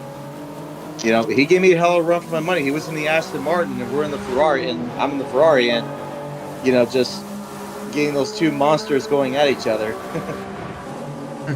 It was some hell of a driving, man. I really respect this guy because he races everyone clean, just like we would expect everyone else to race clean. But some people like to go a little bit more aggressively. Oh yeah, that's unfortunate. It happens, but it is Whoa, digital! Oh no! And it cut some grass. A little too wide. The good news is though, he still has another lap he can complete after this. Oh yeah, he's got plenty of time.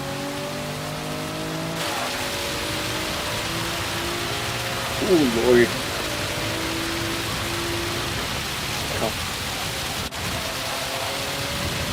I don't know why I'm hungry this late. This sucks. Right. That happens.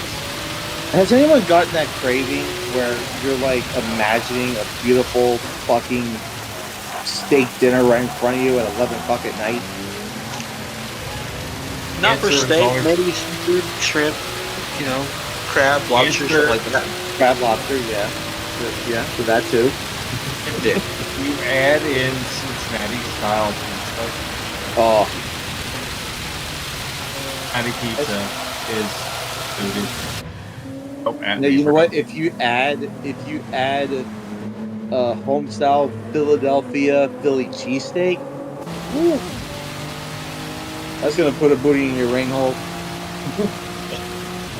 So Jeez. let's look at S7R.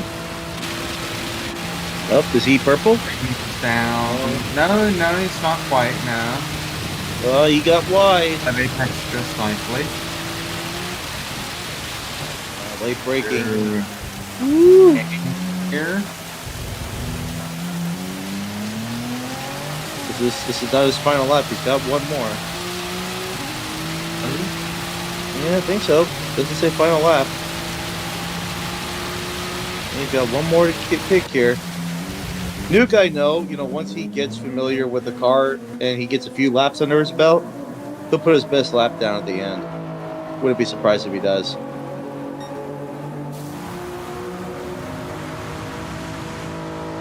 Sizzy.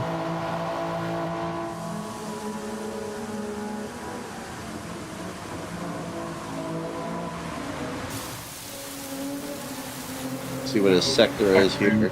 Yeah. Very rhythm-based sector here. I think he's taking it easy. I think he's taking it easy. I don't think he's pushing it like I think he would.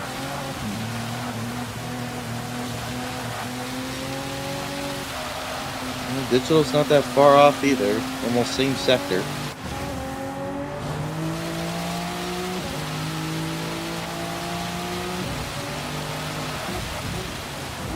He's got a little bit of time to make up here. He's got to Take that exit a little bit better. Mm-hmm.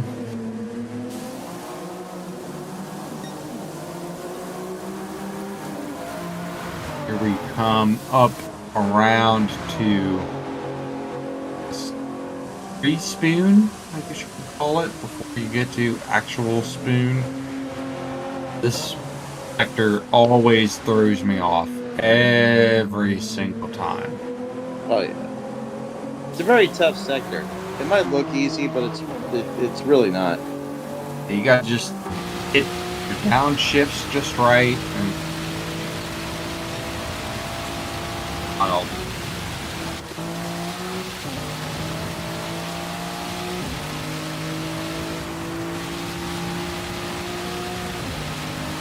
long stretch here. Oh, All oh, the back out absolutely. there, and That's a good sector. Digital. If he gets out of this sector, if he just came pretty good. It's like Nuke did not approve.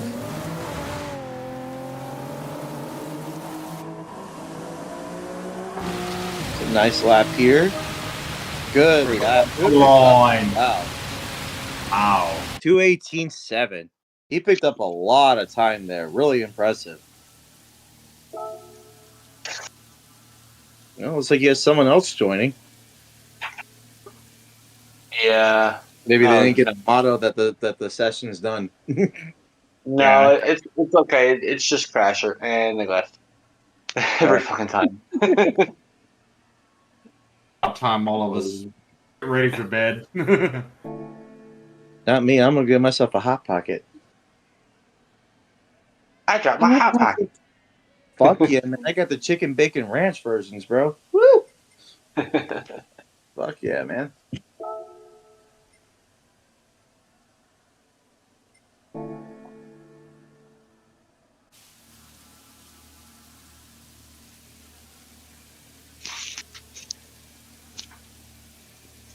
All right, that will be it for tonight, guys. Because I am tired. I need no sleep. As we all are, Shags. Thank you very much for all you do for PHG World Series League. You work hard and do a lot of thinking. All of us, I can speak from, for the community, that we appreciate you putting together these awesome combos. I don't really You do anything. I appreciate just take what PD does and just don't do that. And then, it's better. Just don't do it. What would PD do? Absolutely nothing. We've seen it. Literally nothing. I mean, Yeah. that's kind of like what That's I all. did for my series. Is I did something that PD would never do. So it's kind of the same mindset, same thing. Oh. Once again, Right. everybody who's check out Maverick's series that he's about to put on. Um, I don't know. I mean, closing thoughts. Anybody? That was really interesting. I'm impressed with, at least with the TSO 50s looking as strong as they are. That might be the meta GR1 for this race, unless someone comes in with a hypercar and I mean the Toyota GR10 and smoke and do like a 158 or something. But at least there's just no surprise of a couple of drivers up front that we knew were going to be fast. I'm excited to watch the stream tomorrow about what the GR1 cars do. I mean, we saw a prime example of it tonight.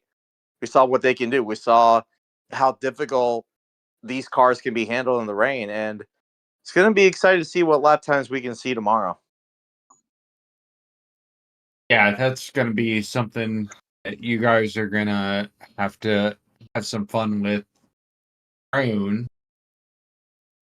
to work tomorrow. Womp womp.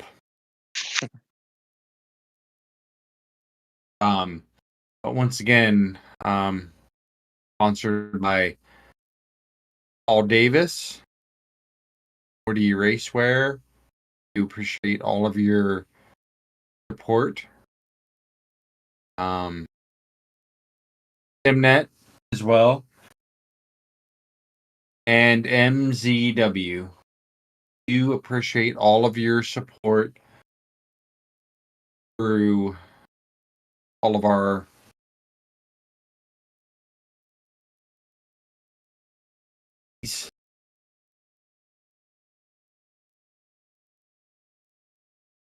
Case will be posting some qualifying tomorrow. If you want to check him out, look on YouTube, T-Case Gran Turismo 7. That will take you straight to his channel. Yes. I'll be hosting the lobby tomorrow for qualifying as well. And I'm just here so I don't get fined, you know. It's like, Shaggy, you're fined 50 points for not hosting the lobby. Everything's great. I'm just ready to get back into the race car and have a good race.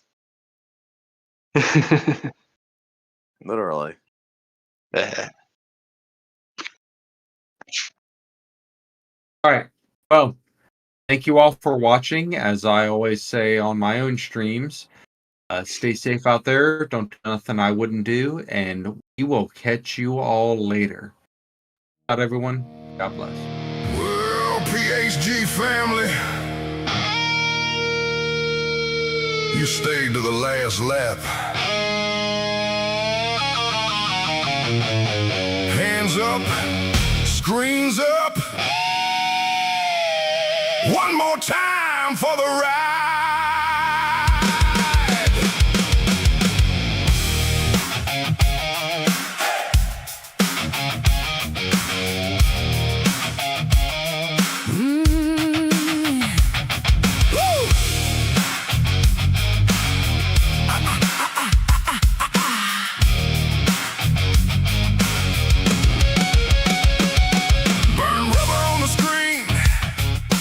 Turn tonight.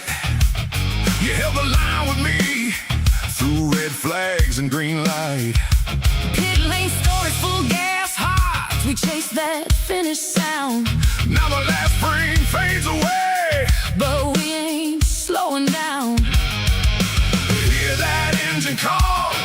One more roll of thunder. Keep that fire in your chest. We're going back under. PHG World Series Season 4. We were born for more. Until next time, we hit the floor, we hit the floor. PHG World Series Season 4. Keep that engine roll. Until next time, We run it back once more.